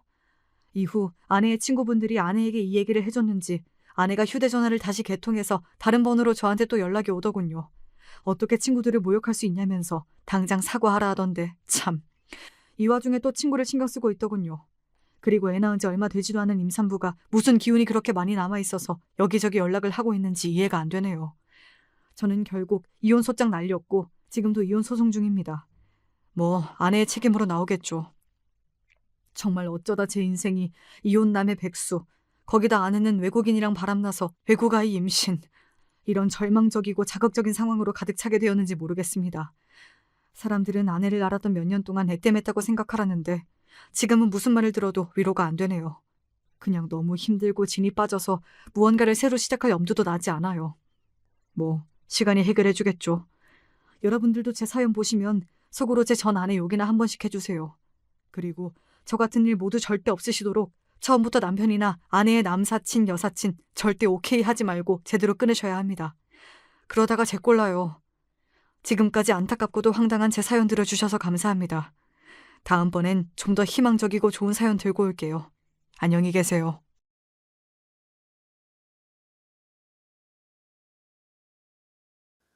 안녕하세요. 저는 올해 36살이 된 기혼 여성이에요. 결혼 6년 차이고 아이는 아직 없습니다. 저는 남편과의 사이는 아주 좋지만 아직 아기가 없어서 주위 사람들의 걱정이나 관심을 한 몸에 받고 있습니다. 사실 저는 주변 사람들의 그런 과한 관심이 너무 싫을 때가 많아요. 하지만 어쩌겠습니까? 한국에 살고 있는 제 나이 또래 사람들은 결혼을 했으면 당연히 아기 낳는 것을 전제로 사는 사람들인걸요. 저 역시도 아기가 무척 갖고 싶습니다. 그런데 제 이런 절박함을 이용해서 저에게 저주를 내리려고 한 원수 같은 사람이 있어서 최근에 많은 마음고생을 했고 이제야 겨우 떨쳐내게 되었거든요. 그래서 이 사연에 빠지다 유튜브 채널을 빌려 용기 내서 여러분들에게 제 이야기를 들려드릴까 합니다. 다른 사람의 불행을 이용해서 저주를 하는 사람이 만약 여러분이 싫어도 얼굴을 마주해야 할 가족이라면 어떤 생각이 드시겠어요? 전 처음 이 사실을 알게 됐을 때 너무나도 무서웠어요. 사람의 아기가 이 정도로 마음을 괴롭힐 수 있는 것이구나 하는 생각을 하게 됐답니다. 그래서 제 가장 믿을 수 있는 반려자인 남편에게 이 사실을 이야기하고 이 사람과 절연을 할 수 있도록 도와달라고 청했습니다. 남편은 제 말을 듣고 당장 이 사람과 절 떨어뜨려 놓고 앞으로도 꼭 제 편을 들겠다고 하더라고요. 그래서 전 남편과 갈라서지 않고 지금까지 사이좋게 살아올 수 있었습니다. 이 정도면 여러분들도 절 괴롭히던 사람이 누군지 대충 짐작이 가실 거라고 생각합니다. 네, 맞습니다. 그분은 바로 저의 시어머니였습니다. 전 외동아들과 결혼했습니다. 제 주변에서 조언을 하던 결혼한 친구, 선배들은 하나같이 전부 외아들은 결혼 상대론 최악이라면서 두 팔 걷어붙이고 말리더라고요. 그런데 누구나 말리는 최악의 결혼 상대와 제가 왜 결혼을 했을까요? 여러분도 궁금하시겠죠? 지금부터 제 험난한 결혼 스토리를 전부 들려드리도록 하겠습니다. 사실 저는 결혼한 후 얼마 되지 않아 친정엄마를 하늘로 떠나보내야 했습니다. 그 당시 제 엄마는 암 말기셨거든요. 그것도 살아날 가망이 거의 없다는 가장 최악의 폐암 말기였습니다. 제가 아직 어머니의 발병을 몰랐을 때 남편을 사귀고는 있었지만 결혼에 대한 확신은 없었어요. 하도 주변 사람들이 외아들과 결혼하지 말라고 해서 사실 제 마음은 많이 흔들리고 있었습니다. 하지만 제 결혼은 살 날이 얼마 남지 않은 제 어머니 때문에 급하게 치러지게 됐습니다. 제가 남편과 사귀기 시작한 지 100일이 좀 지났을 때 저희 어머니는 아침 밥상을 차리시다 호흡 곤란으로 쓰러져 그대로 응급실에 가셨어요. 응급실에서 중환자실로 여러 검사를 받고 난 후에야 어머니는 폐암 말기라는 시한부 판정을 받게 되신 것이었습니다. 그 사건으로 인해 어머니와 아버지는 마음이 많이 약해져 계셨을 때였습니다. 어느 날 친정엄마를 간병하시던 아버지가 저에게 이런 말씀을 하시더라고요. 혜인아, 이 아버지가 너에게 부탁이 있다. 네 엄마가 이제 이 세상에 있을 날이 얼마 남지 않았어. 옆에서 보기만 하는데도 너무 불쌍하고 매일 눈물만 나는데 마지막으로 웃으면서 떠날 수 있게 엄마 소원 좀 들어주면 안 되겠니? 네 엄마 소원이 네 웨딩드레스 입는 거 보는 거란다. 이젠 내 소원이기도 하단다. 이 아빠가 부탁할게. 제발 지금 사귀는 그 남자와 결혼해 주면 안 될까? 아, 아빠, 엄마가 그 정도로 아파요? 정말 그렇게까지 해야 된다면 어쩔 수 없지. 어머니 돌아가시기 전에 결혼할 수 있게 내가 힘 좀 써볼게요. 남편이 싫거나 결혼 자체가 힘든 건 아니었습니다. 제가 꼭 결혼이 필요하다면 남편과 하겠다고 마음먹기도 했었고 남편에겐 결혼을 못할 정도의 큰 하자가 없었거든요. 하지만 제가 두려웠던 건 바로 시어머니였습니다. 어머니는 정말 너무나도 별난 분이었기 때문입니다. 혹시 여러분들 아침 드라마에 나오는 막장 시어머니들을 생각하고 계신가요? 아니에요. 시어머니께선 며느리를 막 구박하고 손찌검을 하시진 않아요. 하지만 전 그보다 더 무서웠던 게 있습니다. 시어머니는 지금도 무당을 맹신하고 계시지만 그때는 당신 별별 이유를 대면서 저와 남편이 결혼을 못하도록 방해를 하셨기 때문이에요. 단지 그 이유가 저희들 궁합이 좋지 않아서라고 하셨습니다. 저희 어머니도 살아가실 때에 교회는 다니셨지만 재미로 점을 보러 가시는 경우는 있어도 이렇게까지 믿거나 하진 않으셨거든요. 근데 시어머니는 그 무당이 정말 신이라도 되는 양 무조건 믿고 따르셨어요. 저희들 결혼하기 전 상견례를 반대를 할 때도 시어머니는 두 팔 걷고 반대하신다면서 딱 이런 말씀을 하시더라고요.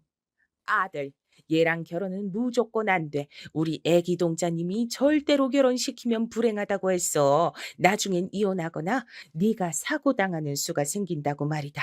네 여자친구가 재수 없는 사주를 가졌다지 않니? 엄마, 말도 안 되는 소리 하지도 마세요. 요즘이 21세기인데 아직도 그런 무당이니 부적 같은 소리를 하시는 거예요? 또 한 번 그런 말도 안 되는 얘기 꺼내시면 저 이 사람하고 결혼해서 엄마랑 영 끊을 거예요. 남편과 전 다행히 미신을 믿지 않는다는 점에서 공통점이 있었습니다. 그리고 자식 이기는 부모 없단 말 덕분에 전 남편과 무사히 결혼식을 치르게 됐습니다. 시어머니는 끝까지 반대하셨지만 시아버지께서 든든하게 아군으로 남편과 저의 결혼을 찬성하셨거든요. 아니, 당신은 점을 봐도 꼭 그런 사람 말을 믿어야겠어? 괜찮아. 우리 예비 며느리가 얼마나 착하고 얌전한데 나는 이 결혼 절대 찬성이다. 그러니 우리 며느리 기죽지 말거라. 네, 아버님, 감사합니다. 정말 막막했는데 아버님이 이렇게 든든하게 저희들 편에 서주시니 정말 몸둘 바를 모르겠습니다. 나중에 며느리 노릇 제대로 하겠습니다. 우여곡절 끝에 결혼에 성공한 저와 남편은 친정엄마 집 근처에다 신혼 살림을 차렸습니다. 저희 어머니가 시한부였던 것도 이유 중에 하나지만 시어머니는 아들이 본인이 막아선 결혼을 고집부리고 끝까지 했다고 하여 다시는 안 볼 것처럼 싫어하셨거든요. 저는 솔직히 시어머니가 저를 싫어하시든 말든 상관이 없었습니다.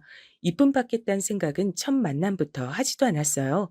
얼굴도 모르는 무당말을 아들 며느리 말보다 더 듣는 시어머니의 성격을 도저히 이해할래야 할 수가 없었습니다. 반대로 저희 어머니는 살아계실 적에 사위를 매우 마음에 들어 하셨어요.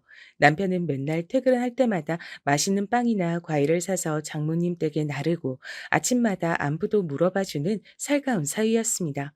저는 그런 남편에게 너무 고마워서 나중이라도 시어머니가 아들과 화해하는 날이 있다며 저도 시어머니에게 잘해드리겠다고 말을 했었습니다.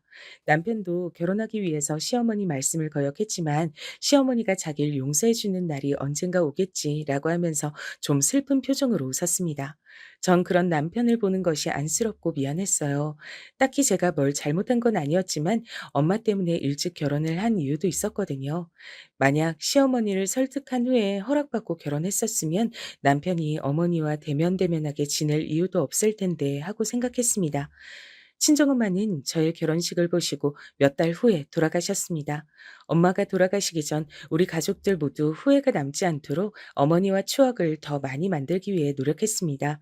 전 주간지 기자로 일을 하고 있는데요. 엄마가 돌아가시기 전까지 재택근무를 하면서 친정에서 엄마를 간병해 드렸어요. 전 전문적인 간병인이 아니다 보니까 어머니가 심하게 아프시기 시작하면서 거의 병원 약과 진통제 주사에 의존하게 됐습니다. 밥도 제대로 못 드시는 날은 그냥 빨대로 두유나 단백질 음료만 빨아 드시게 했어요. 아버지는 새벽마다 어머니를 간병하면서 눈물로 밤을 새셨습니다. 전 이러다가 아버지까지 쓰러지실까 염려돼서 낮이라도 좀 쉬시라고 말씀드렸죠. 그랬더니 아버지는 고개를 가로저으며 굳은 얼굴로 말씀하셨습니다. 내가 너희 할아버지를 요양병원에다 모셨었어. 그랬더니 임종을 못 보게 됐다. 어느 날 면회를 가서 언제 돌아가실지 모르니까 잠깐 자자 생각하고 휴게실에서 자는 동안 가셨다. 이번엔 절대 그런 일이 일어나지 않게 할 거야. 내 아내 마지막 가는 길은 지켜줘야지. 그래도 아버지까지 건강 나빠져서 쓰러지기라도 하면 어쩌시려 그래요. 잠은 자야 사람이 괜찮아지지. 너무 조바심 내지 마시고요. 엄마 때문에 아버지 건강 해치는 건 엄마도 절대 바라지 않으실 거예요. 그래, 알았어. 내 몸은 내가 잘 안다. 그러니 넌 걱정 말고 일할 거 있으면 해. 밤에는 무조건 아버지가 네 엄마 보살필 거니까 너야말로 너무 힘들게 하지 말고 쉬엄쉬엄 간병해. 아버지의 고집에 못 이겨 저는 아버지가 일 나가시는 낮엔 어머니를 간병하고 밤에는 일을 했습니다. 남편도 친정엄마가 돌아가시기 전까지 주말에 놀고 싶어도 참고 친정엄마 곁에 있어 드렸다고 하더라고요. 요즘 이런 사위 찾아보기 힘들지요. 아직도 남편에겐 정말 감사하고 미안한 마음뿐입니다. 이런 저희 가족들의 노력들이 무색하게 어머니는 급격히 상태가 안 좋아지더니 낙엽이 하염없이 떨어지던 11월 어느 날 조용히 돌아가셨습니다. 친정엄마의 장례식장이 끝내 시어머니는 오시지 않았습니다. 시아버지는 장례식장 첫날 달려오셔서 절 위로해 주시고 가셨고 남편과 저는 3일 밤낮을 장례식장에서 보냈습니다. 시어머니는 비록 안 오셨지만 전 그것조차 서운하다 할 수 없을 정도로 정신없는 3일이 지났습니다. 슬퍼서 아무것도 하질 못하시는 아버지를 대신해서 전 결정해야 할 것들이 너무 많았기 때문이었습니다. 그렇게 친정 엄마의 장례를 치르고 3개월이 지난 후 남편은 겨우 시어머니께 허락을 받아 시댁에 갈 수 있게 되었다고 하더군요. 저도 같이 오라고 하셨다면서 설날부터 시댁에 출입해도 된다고 하더라고요. 저희 엄마가 11월에 돌아가셨고 새해를 맞아 남편이 시댁에 같이 가자고 했으니 전 결혼 후 거의 반년이 지나서야 다시 시어머니의 얼굴을 뵀습니다. 시댁에 가서 전 머쓱하게 웃으며 시어머니에게 꾸벅 인사를 드렸습니다. 아, 어머니, 이 사람 용서해 주시고 받아주셔서 감사해요. 저도 어머니께 친정 어머니 일로 심려를 많이 끼쳐드렸지만 이제부턴 며느리로서 도리를 다하도록 할게요. 넓은 마음으로 용서해 주셔서 감사합니다. 하지만 시어머니는 아직도 찬바람이 쌩쌩 부는 목소리로 날카롭게 제 말을 자르시더라고요. 전 시어머니 말씀을 듣는 순간 움찔해서 소름이 돋았습니다. 난 내 아들 용서한 거지. 아직 널 며느리로 받아들인 건 아니다. 그러니까 내 마음 풀렸다고 오해는 하지 마. 자식이 말을 안 들어도 엄만 용서해 줄 순 있지만 우리 애기 동자님 말 안 들은 건 언제든 그 벌이 내릴 거니까 너도 각오하고 있도록 해. 동자님이 너한텐 신벌을 내리실 거라고 하셨거든. 엄마, 이런 말씀 안 하시기로 하셨잖아요. 제가 제발 부탁드릴게요. 저만 용서한다고 하지 마시고 이 사람도 받아주세요. 네? 그럼 엄마가 그렇게 맹신하는 애기 동자 말 듣고 이미 결혼한 우리가 갈라서야 해요? 제발 좀 정신 차리세요. 네? 남편이 당황해서 시어머니 말을 잘랐지만 어머니는 당당히 그 저주를 저한테 내리시더라고요. 그 말을 듣는 순간 너무너무 찝찝해서 한겨울인데도 소름이 오싹 끼쳤습니다. 시아버지께서도 저에게 미안한 표정으로 네가 좀 참으라고 하시더라고요. 시어머니는 가족들보다 그 무당말을 더 믿는다고 하시면서 설 연휴 동안에 웬만하면 저와 어머니를 안 마주치게 신경을 써주셨습니다. 시댁에서 그렇게 무서운 새해 첫날을 보내고 저는 다시 친정집으로 돌아왔어요. 저희 집은 어머니가 교회를 다니셔서 제사는 지내지 않거든요. 어머니가 유언으로 나무 밑에 묻는 수목장만 해달라고 하셨기에 어머니가 계신 나무 밑에 아버지와 남편과 함께 다녀왔습니다. 남편이 운전을 하고 저는 뒷자리에서 아직도 슬퍼서 눈물 보이시는 아버지를 열심히 위로해드렸어요. 제가 새해 첫날부터 시어머니께 저주를 들었다는 말은 당분간 아버지에게 함구하기로 했습니다. 안 그래도 시어머니를 별로 마음에 안 들어 하시는 아버지가 그 얘기를 들어서 좋을 게 하나도 없어서였죠. 성묘를 하고 친정에 돌아와서 남편은 지쳐서 잠을 자고 아버지와 둘이서 간단히 점심을 먹었어요. 아버지는 6개월 만에 다시 시어머니를 뵌 소감이 어떠냐고 장난식으로 저에게 물으셨어요. 그래. 네 시어머니가 이번엔 애기 동장가 뭔가 하는 그 사람이 뭐라 했다 그러니?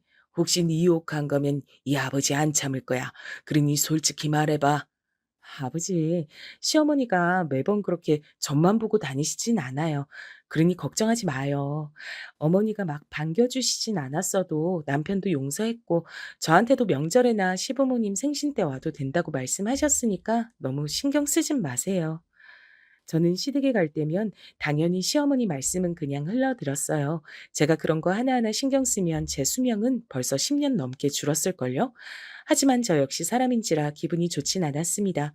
누군들 그런 저주 같은 말을 듣고 좋아하겠습니까? 시어머니는 저한테 안 좋은 말씀을 하실 때마다 우리 애기 동자님이라고 시작하시는 것이었어요.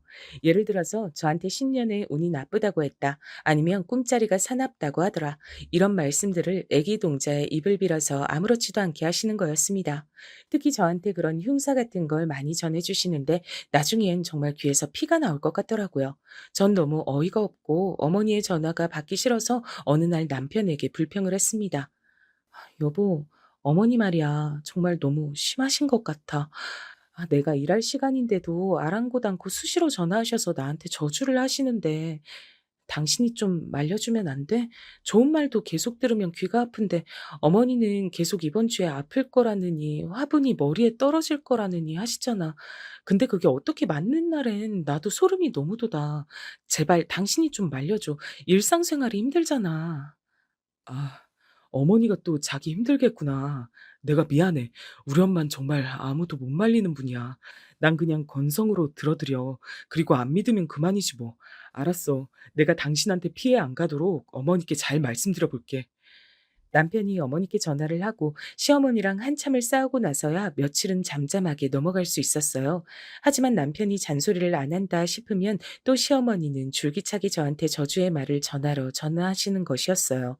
그럴 때마다 남편에게 불평, 불만을 늘어놓기도 좀 애매해서 전 그냥 그런 시어머니를 참고 견디기로 했죠. 제가 기자일을 재택으로 하기도 하는데요. 일에 집중하기 위해서 어머니께 오전 9시에서 5시까진 전화를 하지 말아달라고 부탁을 드렸습니다. 하지만 시어머니는 제 말을 완전히 무시하시고 제가 전화를 안 받으면 문자로라도 그놈의 애기동자 말을 기어코 저한테 전해주시는 것이었죠. 예. 우리 애기 동자님께 전화해서 물어봤는데 말이야. 너 오늘 오후 5시에서 10시 사이에 교통사고 수가 있대. 그러니까 밖에 절대로 나가지 마. 알겠니? 너 이 시어미 말 들어서 나쁠 건 하나도 없으니 명심해라. 나중에 사고 당하고 후회하지 말고. 알았지? 이런 문자를 하루에 한두 번씩 꼭 받는다고 여러분들도 생각해 보세요. 여러분도 정말로 무섭지 않으실까요? 저는 시어머니의 이런 황당한 이야기를 들을 때마다 수화기를 되도록 멀리 귀에서 떼게 됐답니다. 그러면서 건성으로 네네 하고 확 끊어버렸습니다. 그러면 시어머니는 바로 다시 전화를 해서 어른이 말씀하시는데 왜 먼저 끊어? 그러니 네 엄마가 일찍 돌아가시지. 네 엄마 병사하게 된 것도 나는 신령님께 들어서 알고 있었어. 하면서 이런 기분 나쁜 말씀을 꼭 덧붙이시는 거였습니다. 시어머니한테 오는 전화는 피한다 치지만 제일 재수없는 것은 저에게 한번 그 무당집에 같이 가자고 조르는 것이었어요. 전 처음에 어머니가 신년 운세나 좀 보러 가자고 가볍게 말씀하시길래 딱 한 번 그 무당 신당에 간 적이 있었습니다. 그런데 어두컴컴한 그 신당 내에서 그 애기 동자는 제가 들어서자마자 기분 나쁜 목소리로 말하는 것이었습니다. 네가 우리 마누라 외동 아들이랑 결혼한 그년이야? 저는 이 말을 듣고 너무 놀랐어요. 여기서 말하는 우리 마누라는 시어머니를 지칭하는 것인 것 같은데 이 무당은 여자였거든요. 시어머니의 남편은 당연히 시아버지실 텐데 말이죠. 그 여자 무당은 완전히 시어머니에게 남편처럼 행세하면서 반말도 서슴지 않았어요. 저는 원체 그런 걸 믿지 않아서 그냥 벌벌 떨면서 입을 꾹 다물고 아무 말도 하지 않았습니다. 그랬더니 옆에서 시어머니가 그 여자 손을 꼭 잡더니 말씀하시더라고요. 우리 애기 동자님 용하시네. 우리 아들이 억지로 결혼한다고 내 말도 무시하고 얘를 데려와 버렸잖아. 그러니까 내가 며칠 동안 자기가 꿈속에서 나한테 호통을 하도 쳐서 죽을 뻔했다니까. 내가 그 결혼 끝나고 굿해서 재수 없는 인연 대신에 200만 원짜리 인형 태워 보냈으니까 걱정하지 마. 자기는 나만 믿고 따르면 돼. 저녀는 다신 여기 데리고 오지 마. 부정타니까. 그 무당 말을 듣자마자 시어머니는 저를 죽일 듯 노려보시더니 저보고 나가서 기다리라고 했습니다. 저는 향냄새가 가득한 신당 밖으로 나가서 시어머니가 그 여자와 볼 일이 끝날 때까지 기다렸어요. 같이 차를 타고 왔으니 제가 다시 시어머니를 집에 모셔다 드려야 했거든요. 그것만 아니었으면 저는 꼬리 빠지게 도망을 갔을 거예요. 귀도 너무 씻고 싶었습니다. 너무 더러운 말을 들어서요. 그 후에는 전 다시 시어머니와 신년 운세 같은 건 보지 않기로 했습니다. 그 애기 동자도 제가 싫다 하니 그보다 잘 된 일이 없었죠. 나중에 그 무당이 신발도 하나 없어진 가짜 사기꾼이란 소리를 듣고 저는 아하, 그럼 그렇지 하고 이해가 싹 되는 것이었습니다. 누군가 하나 미워할 사람을 만들어놔야 우리 시어머니에게서 돈을 뜯어낼 수 있었으니까요. 그 무당은 처음부터 약을 친 것이었어요. 그 대상이 운 나쁘게도 제가 된 셈이었습니다. 하지만 가스라이팅이 그렇게 무서운 것인 줄 저는 시어머니의 경우를 보고 알았습니다. TV나 범죄 프로그램에서만 나오던 그 가스라이팅이란 단어가 그 무당에게 딱 어울리는 말이었죠. 시아버지도 하도 그 무당 말 듣고 시어머니가 잔소리를 하시니 몇 번 무시하다가 나중엔 버럭 화를 내시더라고요. 당신 그 무당집에 도대체 얼마나 갖다 바친 거야? 어? 그냥 재미로 보라고, 재미로. 당신이 친구들이 없어, 가족들이 없어. 근데 왜 그런 이상한 여자한테 의지를 하는 거야? 정말 다시 한 번만 우리 며느리한테 못된 소리 하면 나 당신하고 황혼 이혼이라도 할 거니까 그런 줄 알아. 사람이 길이 아님 가질 말아야지. 아 참. 당신 지난달에 내 말 무시했다가 길거리에서 넘어져서 발목 삐었잖아.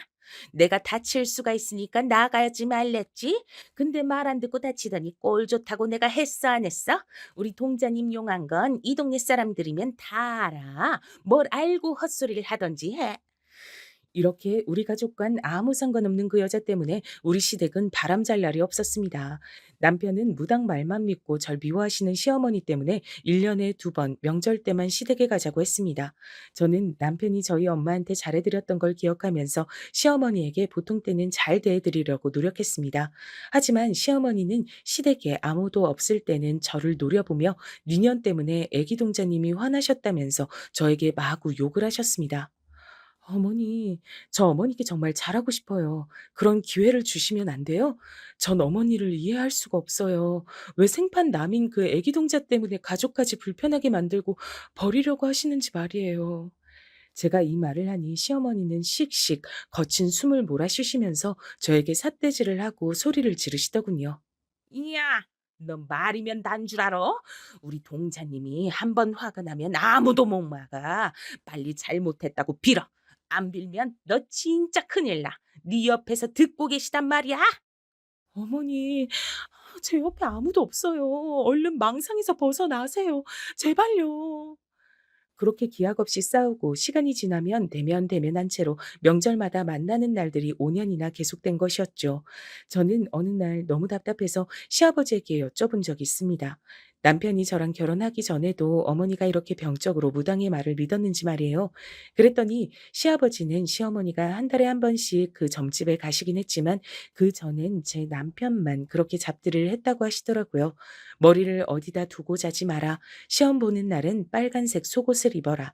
어머니의 이런 말들을 그냥 미신으로 치부하고 시아버지도 별 신경을 쓰시지 않았답니다. 그런데 너희들 결혼할 때쯤에 한번 그 점을 보러 가더니 너를 멀리해야 한다고 펄펄 뛰면서 결혼을 말리지 뭐냐.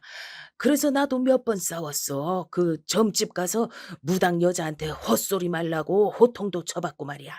하지만 다음 달에 네 시어머니가 사정사정하고 빌어서 액땜을 했다나 하더라고. 그래서 내가 죽지 않았다고 말이야. 동자한테 대들면 심벌 받는데 그 무당 때문에 몇백을 굿하는데 다 날려버렸지 뭐냐. 나도 참 어이가 없다. 시아버지는 혀를 쯧쯧 차시면서 팔짱을 끼고 더 이상 말도 하기 싫다고 하셨습니다. 저 역시 답답해서 한숨이 다 나왔습니다. 어머니께서 미신을 믿은 뿌리가 너무 깊은데 제가 옆에서 무슨 말을 해도 어머니를 말릴 수 있을 것 같진 않았습니다. 저는 남편과 시아버지처럼 그저 체념하고 시어머니를 멀리하게 됐습니다.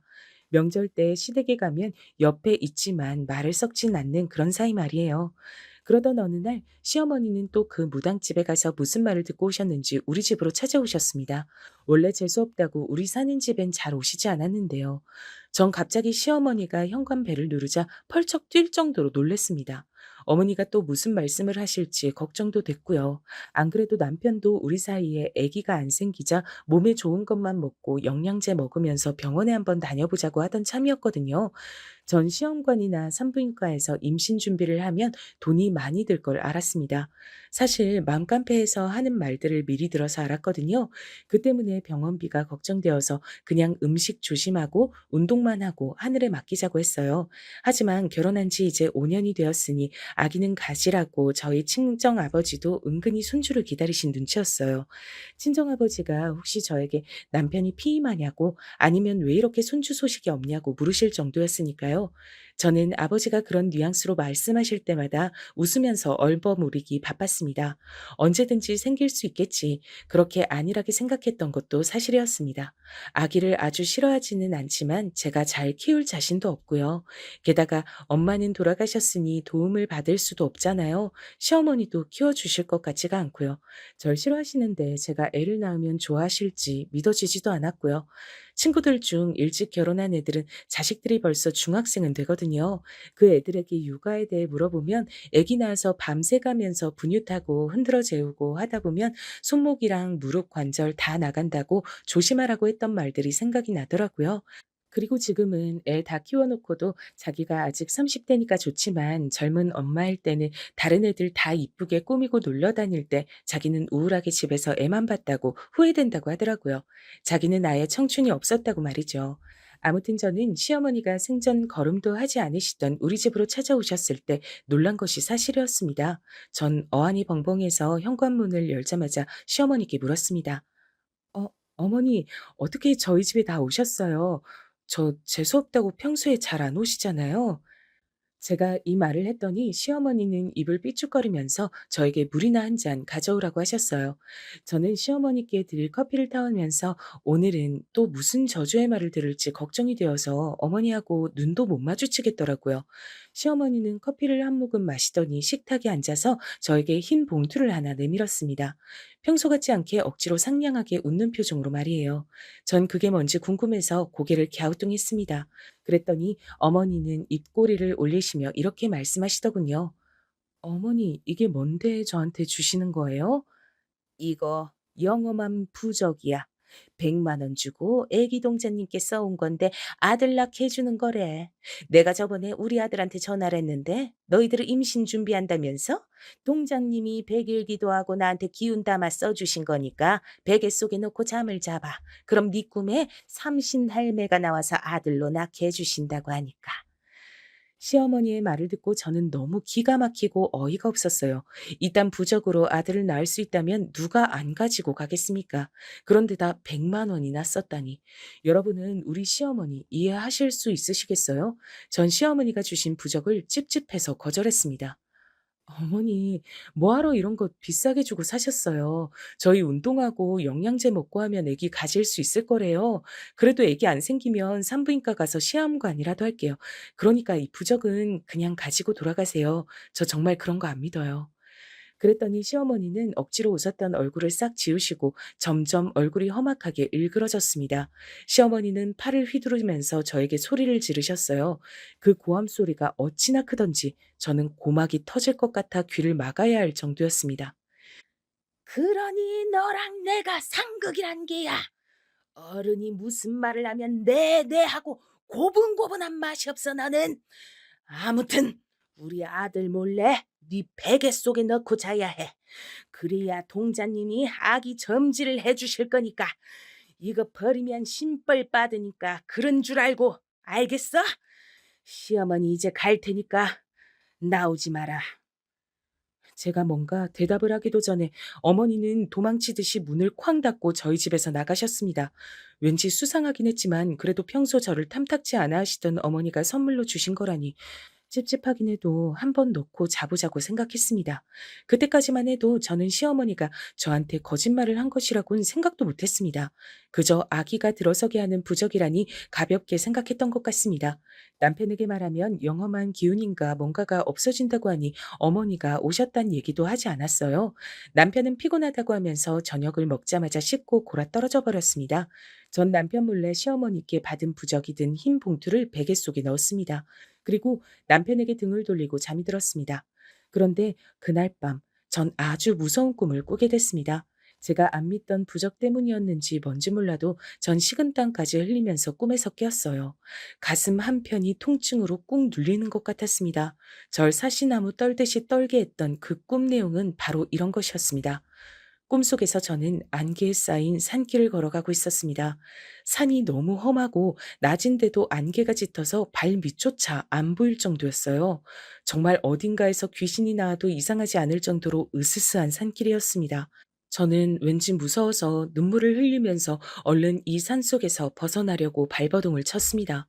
하지만 산속에서 길을 잃고 같은 곳만 뱅뱅 도는 것이었어요. 불안한 마음을 안고 계속 산길을 내려가고 있는데 커다란 버드나무에 칭칭 감긴 새끼줄이 있었습니다. 그 옆에는 다 쓸어가는 초가집이 있었고요. 전 잘 됐다고 생각해서 그 초가집 안으로 들어갔어요. 너무 힘들어서 조금만 쉬었다 가고 싶었거든요. 초가집은 아주 허름했지만 방 안에는 화려한 비단 이불이 깔려 있었습니다. 전 그게 이상한 꿈인 것은 알고 있었어요. 하지만 산속을 헤매느라 너무 지쳐서 이불 속에 들어가 스르르 잠이 들었어요. 근데 제 옆에서 자꾸 바스락거리는 소리가 났습니다. 꿈속에서도 그 소리가 들리자 신경이 쓰여서 깊이 잠을 잘 수가 없었습니다. 그 소리를 애써 무시하고 계속 잠을 청했는데 그 바스락거리는 소리가 귓가에서 더 크게 들리더니 바람이 문 밖에서 휙 불어 창호지를 뚫어버렸습니다. 전 그 상황이 너무 무서워서 벌떡 일어나 외쳤습니다. 누구야? 얼른 나와. 귀신이면 사라져. 혜인아, 나다. 너 지금 잠들려고 하고 있지? 자면 안 돼. 꿈에서도 보고 싶던 친정 엄마의 목소리에 저는 눈물을 펑펑 흘렸습니다. 그리고 초가집 밖에 나와 보았습니다. 거기엔 친정 엄마가 생전의 모습처럼 서 계셨습니다. 엄마는 걱정스러운 얼굴로 산길을 걷다가 지친 절 바라보셨습니다. 전 이게 꿈인지 생신지 정말 구분이 되질 않았어요. 그리운 엄마의 얼굴을 다시 본다는 건 너무 좋았지만 죽은 사람이 꿈에 나오는 건 좀 불길하다는 생각이 들어서였습니다. 전 꿈속에서 어머니에게 무슨 일이 있느냐고 물었습니다. 그랬더니 어머니는 경악할 만한 얘기를 하시는 것이었어요. 엄마, 혹시 나 때문에 꿈속에 계시는 거예요? 무슨 일 있으세요? 정신 차려. 엄마는 우리 딸한테 경고해 주려고 온 거야. 그 베개 속에 있는 부적, 얼른 꺼내서 태워버려라. 그거 정말 흉한 물건이야. 누가 줬는지 너에게 해코지 하려는 사람이 준 거다. 명심해라. 얼른 일어나서 태워버려. 친정 어머니가 그 말을 저에게 남기고 사라지자 초가집마저 온데간데 없어져 버렸습니다. 전 너무나 놀라서 가슴을 부여잡고 꿈에서 깨어났습니다. 악! 하고 소리를 지르자 옆에서 잠들었던 남편까지 놀라서 벌떡 일어났습니다. 남편은 제가 가위에 눌린 것을 알아보고 걱정이 되어서 한마디 하더라고요. 여보, 왜 그래? 괜찮아? 귀가 허해졌나? 이 식은땀 좀 봐. 당신 내일 한의원 가서 진맥하고 보약 좀 지어오자. 어? 내가 내일 월차 낼게. 아, 아니야. 그냥 꿈을 좀 꿨는데 그게 무섭고 불길했어. 그래서 그런 거야. 나 아무렇지도 않아. 그냥 다시 자. 저는 거짓말로 남편을 안심시켰어요. 시어머니가 준 부적 때문에 이상한 꿈을 꿨고 친정 엄마가 나와서 그 부적이 재수가 없는 거라고 새벽에 일어나서 말하기엔 너무 길고 복잡했어요. 그리고 저는 그 부적이 도대체 무슨 용도인 건지 알아봐야겠다고 생각했습니다. 불안한 눈으로 절 쳐다보던 남편을 다독여서 다시 잠들게 하곤 전 살짝 베개 속에서 흰 봉투를 다시 꺼냈습니다. 그걸 핸드백 속에 넣어두고 다시 잠을 청했더니 꿈 하나도 꾸지 않고 개운하게 잘 잤습니다. 다음날 남편이 출근하고 나서 전 그 부적을 가지고 친구에게 갔습니다. 친구는 취미로 민속학을 하다가 뒤늦게 대학까지 나와서 친구들 점을 재미로 봐주는 친구였습니다. 전 친구에게 시어머니가 이걸 줬다면서 핸드백을 열고 부적을 보여줬습니다. 그랬더니 그 친구의 표정이 어두워졌어요. 친구는 심각한 얼굴로 이걸 누구한테 받았느냐고 물어봤습니다. 이거 주수를 위한 건데 내가 알기론 해코지하고 싶은 사람 있을 때 몰래 베개 속에 넣어두라고 하는 것 같던데 이런 흉한 물건은 주지도 받지도 말아야 하는 거야. 근데 이거 진짜 너희 시어머니가 주신 거 맞니? 처음부터 내가 그 집안하고 결혼하지 말랬잖아. 그니까 내 말 들었어야지. 네 남편은 뭐라고 하지 않아? 남편은 몰라. 시어머니가 무당한테 홀려 계신 것만 알지. 나한테 저주 건 것까지 말하진 않았어. 시어머니가 어제 와서 아기 생기게 하는 부적이라며 꼭 베개 속에 넣고 자라고 신신당부를 하시더라고. 남편하고 헤어질 생각도 없고 난 시어머니만 안 보고 살면 소원이 없겠다. 처음엔 정말 잘해드리고 싶었는데 왜 그렇게 날 미워하시는지 이해가 안 돼. 내 생각엔 그 무당이 네 시어머니 조정하는 것 같아. 경찰에 신고해. 사기죄로 신고하면 될 것 같아. 내 말 명심해.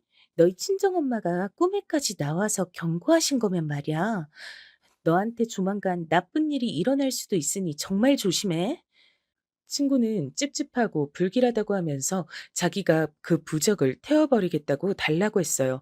그래서 저는 친구에게 부적을 조금만 보관해 줄 수 없느냐고 부탁을 했습니다.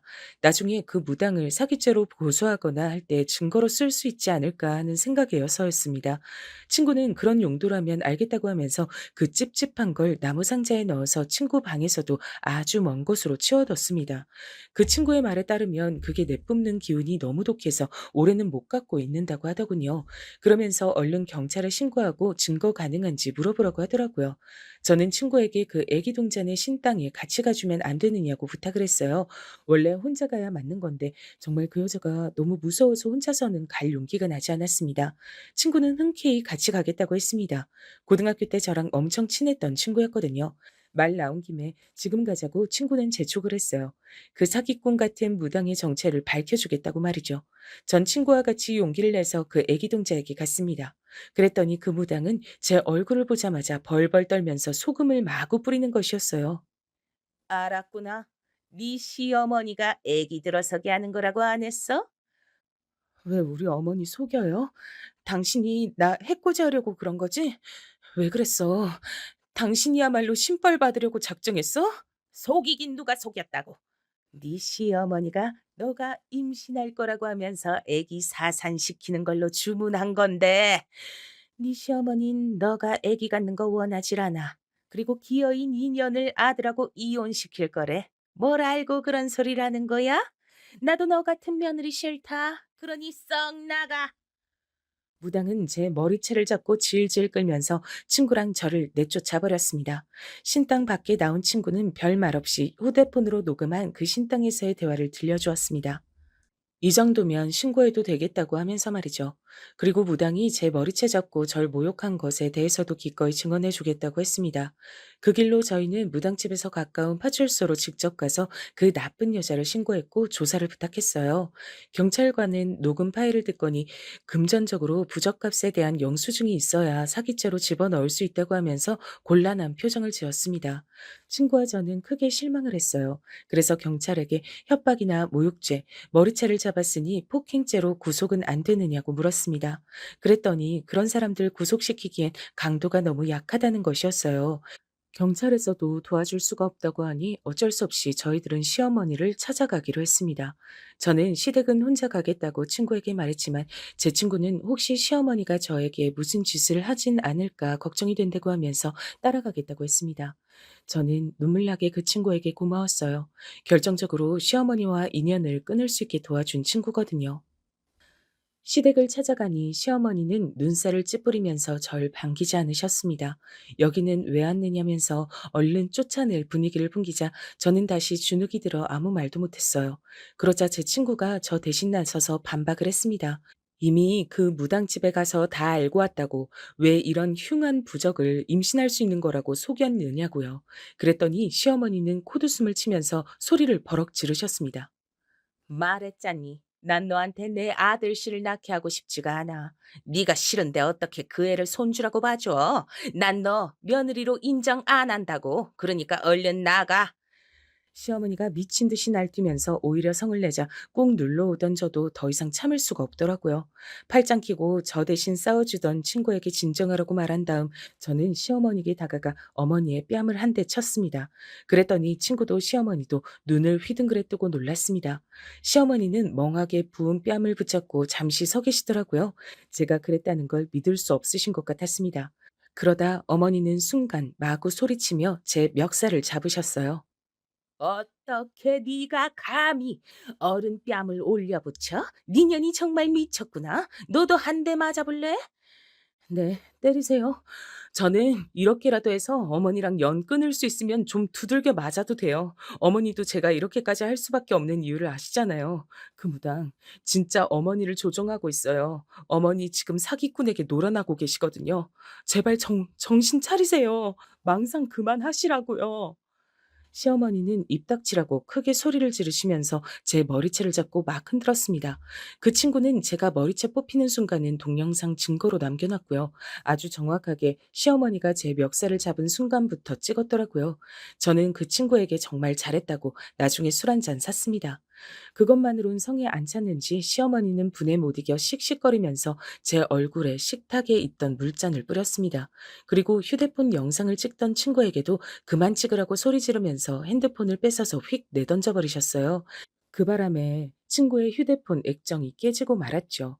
친구는 정말 어이가 없어서 제 시어머니에게 기물파손죄로 고소를 하겠다고 날뛰었습니다. 이렇게 시댁이 한바탕 난리가 난 상황에서 바둑을 두고 오셨던 시아버지가 나타나신 것이었습니다. 시아버지는 시어머니가 제 머리채를 붙들고 있는 걸 보시고 극대노하셨습니다. 당신 이게 무슨 짓이야? 왜 며느리 머리채를 잡아? 당신 정말 정신 나갔어? 아니, 인연이 먼저 내 뺨을 때렸다고? 그래서 내가 그런 거지? 난 억울해. 시어머니 말씀이 맞는 말이지만 시아버지는 도무지 어머니를 믿지 않았습니다. 착한 며느라기가 그럴 리가 없다고 하면서 무조건 제 편이라며 저를 시어머니에게서 떼어놓고 사태를 수습했습니다. 저는 산발한 머리를 쓸어내리며 시아버지께 침착하게 제가 먼저 어머니를 때린 게 맞다고 했어요. 하지만 저도 이유가 있었다고 시아버지께 그동안 시어머니가 저에게 하셨던 일들을 다 말씀드렸습니다. 그랬더니 시아버지는 시어머니가 뺨 맞을 행동을 했다고 하시면서 제 편을 들어주시더라고요. 세상 어느 부모가 며느리한테 몸과 정신이 잘못되는 저주부적을 갖다 주겠느냐고 시어머니께 미친 듯이 화를 내셨습니다. 당신 당장 그 무당이랑 인연 끊고 그 여자 고소해. 안 그러면 나 당신이랑 정말 이혼할 거야. 당신 하나 때문에 이 집안이 이게 뭐야? 어떻게 봐도 그 무당년이 당신 호구 잡아서 돈 뜯어내고 있는 거잖아. 우리 불쌍한 며느리가 그 대상인 거고 말이야. 절대 이번에는 용서 못하니까 얼른 다 정리하고 와. 아님 집에 들어올 생각도 하지 마. 시아버지는 본인이 저지른 짓에 책임을 지라고 시어머니의 등을 밀어 시댁에서 내쫓아 버리셨습니다. 친구는 옆에서 저에게 눈을 찡긋하더니 시아버지께 그 부적의 정체에 대해서 자세하게 이야기를 해드렸어요. 그 말을 듣고 시아버지는 정말 시어머니께서 정신이 나간 것 같다며 저에게 머리를 숙여서 사과를 하시더라고요. 저는 시아버지의 잘못은 아니라고 그러지 마시라고 얼른 말렸습니다. 하지만 시아버지는 진심으로 눈물까지 보이시면서 저에게 미안하다고 하셨습니다. 집안의 어른으로서 시어머니를 제대로 단속 못하고 있었던 시아버지의 잘못이 크다고 눈물을 흘리며 저에게 사과하시더라고요. 그 모습을 보는데 저는 또 시아버지가 짠해서 눈물이 나오고요. 저는 남편에게 전화를 해서 퇴근은 시댁으로 하라고 했습니다. 그랬더니 남편은 또 놀라서 저에게 물었습니다. 당신 명절 때도 아닌데 왜 거길 가 있어? 어머니가 당신한테 싫은 소리 하실 거 아니야. 그냥 집으로 와. 애비냐? 오늘 우리 집에서 난리가 났었다. 너한테도 의논해야 하는 일이니까 며느리 말대로 우리 집으로 퇴근해라. 시아버지가 저 대신 남편과 통화를 마무리하고 끊어주셨어요. 친구는 그제야 웃으면서 다음에 보자고 하면서 집으로 돌아갔습니다. 저는 친구의 깨진 휴대폰을 고칠 돈을 배상해주고는 정말 고맙다고 손을 잡으면서 다음에 꼭 밥 사겠다고 했습니다. 친구가 돌아간 후 남편이 반차를 쓰고 시댁으로 달려왔어요. 도저히 궁금해서 퇴근 시간을 기다릴 수 없었다나요? 전 친구가 카톡으로 보내준 무당과의 대화 녹음 파일을 들려주었습니다. 제가 이미 경찰에 신고는 했어요. 하지만 영수증 같은 게 없다고 사기죄는 성립이 안 된다고 하더라고요. 예, 그거라면 걱정하지 마라. 내가 예전에 그 무당한테 억지로 굿한 돈 돌려받을 때 받아둔 각서랑 영수증도 갖고 있고 네 시어머니 통장 내역 보면 그년 이름으로 입금한 흔적도 있을 게야. 내 이 미친 무당년을 꼭 고소해버릴 거다. 우리 어머니도 그 무당한테 속고 계셨던 거예요? 하, 이번엔 어머니가 정신 좀 차리시겠죠? 꼭 그렇게 됐으면 좋겠네요. 아버지 연세도 많으신데 이혼하시면 안 되잖아요. 아니야. 엄마가 끝까지 정신 못 차리고 계속 며느리 구박하면 이 애비 네 어머니랑 이혼도 불사할 게다. 내 돈 갖다가 미친 무당년한테 바친 네 엄마를 뭘 믿고 애빈 혼자서도 잘 살 게야. 마침내 어머니는 그 무당의 가스라이팅에서 빠져나오시긴 한 것 같습니다. 어머니는 처음에 시아버지에게 쫓겨나 무당집에 가서 펑펑 울면서 복수해달라고 조르셨대요. 하지만 그 무당이 자기가 신발 떨어진 걸 비밀로 한 사실을 알자말자 돌변하셨다고 하더라고요. 어머니는 그 몹쓸 무당의 가스라이팅에 당해 괜히 저를 미워한 것 같다고 미안해하셨습니다. 하지만 전 어머니가 그동안 제게 한 짓을 잊을 순 없더라고요. 제가 마음이 풀리면 찾아뵙겠다고 했고 없다고 아직까지 어머니와 대면을 하진 않고 있습니다. 시아버지는 그 무당과 연을 끊어 이혼은 면했다면서 앞으로 다시는 점 따윈 보러 가지 말라고 확실히 시어머니 단속을 하셨답니다. 남편도 저한테 시어머니가 보낸 문자나 카톡 사진 등 저주의 흔적을 보고는 시어머니랑 연을 끊어도 할 말이 없다고 너무나도 미안해 하더라고요. 그동안 왜 이야기하지 않았냐고 하면서요. 그래서 저는 남편과 헤어지고 싶지 않아서 참았다고 했습니다. 그리고 제 친정 아버지에게는 절대 비밀로 해달라고 했고요. 친정 아버지가 아시게 되면 남편하고 사이가 안 좋아질 것이 뻔했으니까요. 이제껏 장인이랑 사이가 나쁘지 않았는데 괜히 긁어부스럼을 만들 필요는 없는 것 같아서 말이죠. 다행히 그 무당만 사기죄로 구속이 됐습니다. 벌금 몇 천만 원 내고 풀려났다는 소식은 들었는데 그 동네에서 더 이상 신당은 못하게 되어 어디론가 사라졌다고 하더라고요. 또 어딜 가서 사기를 치고 다닐 건지 걱정이 되긴 합니다. 여러 우여곡절은 있었지만 그래도 끝이 좋게 마무리되어 다행인 것 같습니다. 그냥 내 인생의 액땜은 이것으로 끝났으면 좋겠네요. 그리고 꿈에서 저에게 경고해 주신 친정엄마에게 감사해요. 친정엄마 덕에 그 무서운 부적의 저주를 피할 수 있게 됐으니까요. 여러분, 제 사연은 여기까지입니다. 시원한 여름 나시길 바랄게요. 긴 글 읽어주셔서 감사합니다.